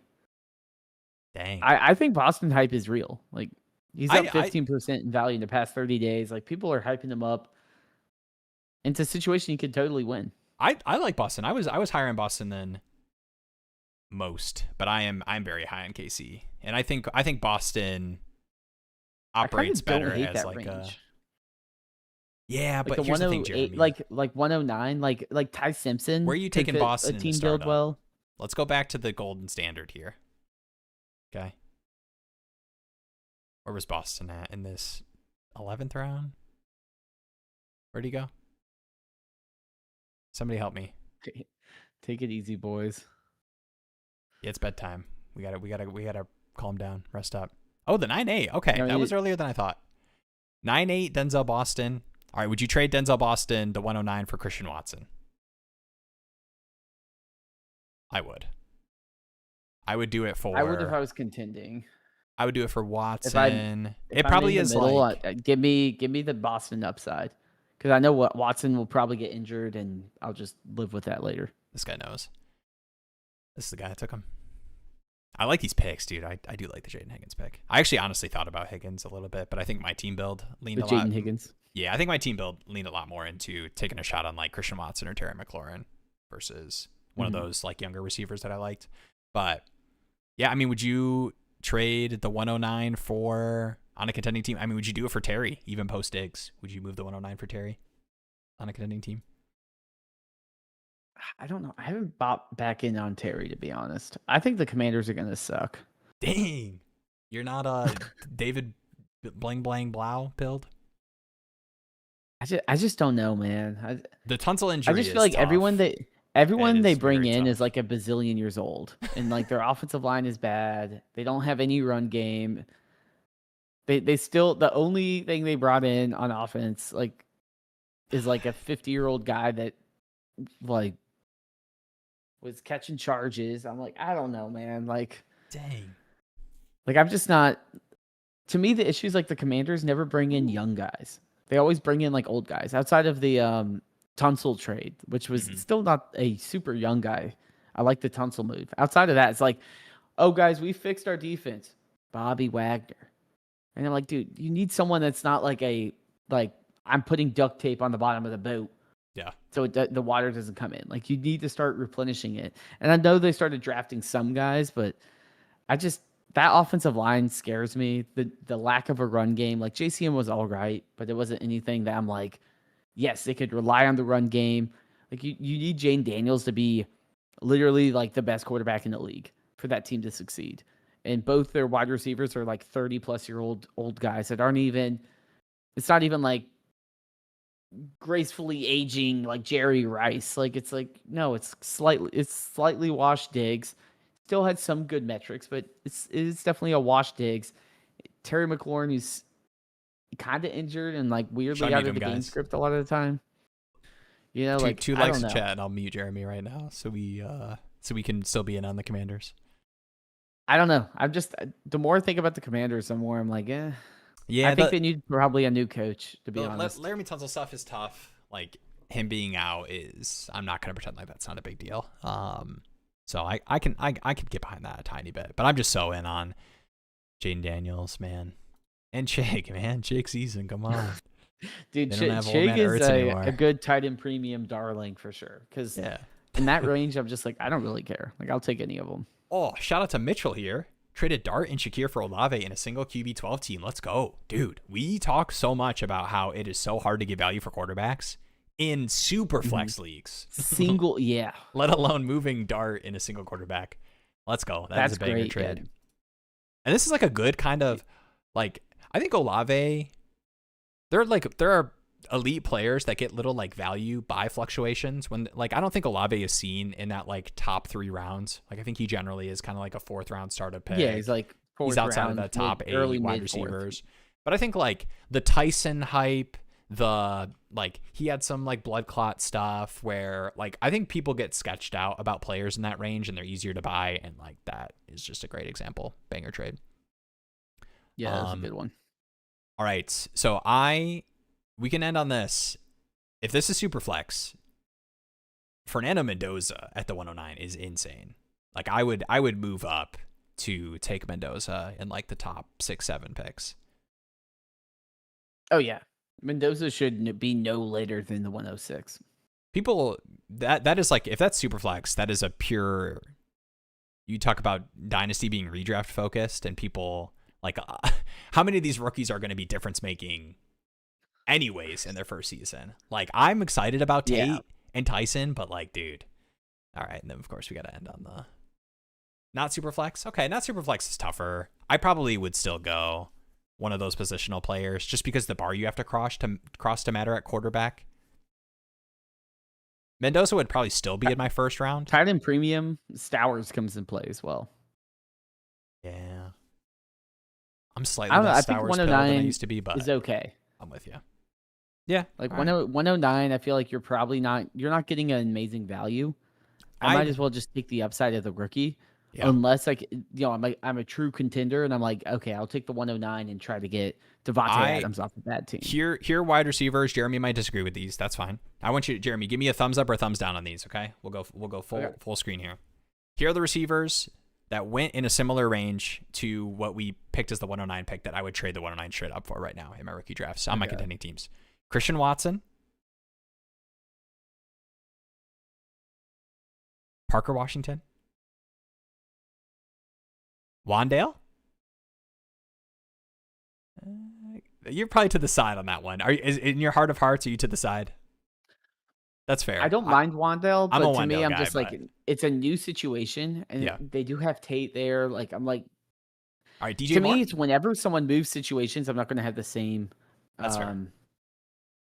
Like, I guess, what was it, conviction? Yeah. That being said, I'm okay sending 109 for DJ Moore because I'm just like, what else is there? Especially the contending team. And then once you get, past that range is like guys I wouldn't be too excited about. Like I'd add on to the 109 to like go get T. Higgins or J-Mo or for sure. Like that range, Waddle for sure. I would try to do. So I probably would be more inclined to try to do that with like, can I move the 109 plus an interesting player to get into that range? But I would do it for those guys we mentioned before, straight up. Yeah, I think the plus would be the move to go. Or if you're not like a buy now contender, I don't mind taking a bet on the Stowers or Denzel Boston or not super flex. I'm not doing Ty Simpson, but there's guys in there in that range. Like it's not like you have the 201 and you're like, oh crap. Yeah. Like I'm out here taking like, I don't even know the names of the players in that range. I mean, I do. I just am blanking on Malachi Fields or something like that. And you're like, I don't want to do that. Woof. Go get some Jacoby Lanes, guys. You're not going to be able to get them with one more highlight reel catch report. It's true. The hype is definitely real. All right. Any closing words before I hit the outro button? Ooh, H.N. Gibbs, Warren Bowers. Nothing I like that. really. I mean, I'm excited that the season is drawing close. It's fun to see new names popping up in chat, making sure you stay tuned in for the maybe shadow dropped best ball streams with the green screen and all the fancy effects, or the scheduled Tuesday, 9 p.m. Eastern Dynasty Trade Show live stream. And we're just getting started. It's going to get better when we actually have meaningful stuff to talk about. Because right now it's been me and Will yapping for months when there's no news. There's no news. We're being like, we got one tweet that we're analyzing. So camp risers and fallers. It's going to be fun. It's going to be fun when we actually have some interesting stuff to talk about. Yeah, appreciate you asking. Every Tuesday night, if it is Tuesday night at 9 p.m. Eastern time, the boys will be going live. You can count on that. All right. And then the best ball, don't ask about the best ball streams. They exist and they will exist. Don't Don't ask about the It's a bit of maybe I kind of want, maybe the energy around them is like, it's kind of this like mysterious thing. And like, if you catch it, it's like a rare occurrence. And if you get to be a part of it, I mean, the VODs stay up, so it's not, I guess it's not that rare, but being a part of it, very rare. Would recommend. But yes, Tuesday night, 9 p.m. Eastern time. We'll be live. Cyrus Allen. Calling next week. All right. Go send your seconds for Cyrus Allen. You heard it here first. All right. Vivian Thomas. There we go. All right. Appreciate you all.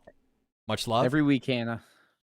Link in the description to join the Discord if you're not in there already.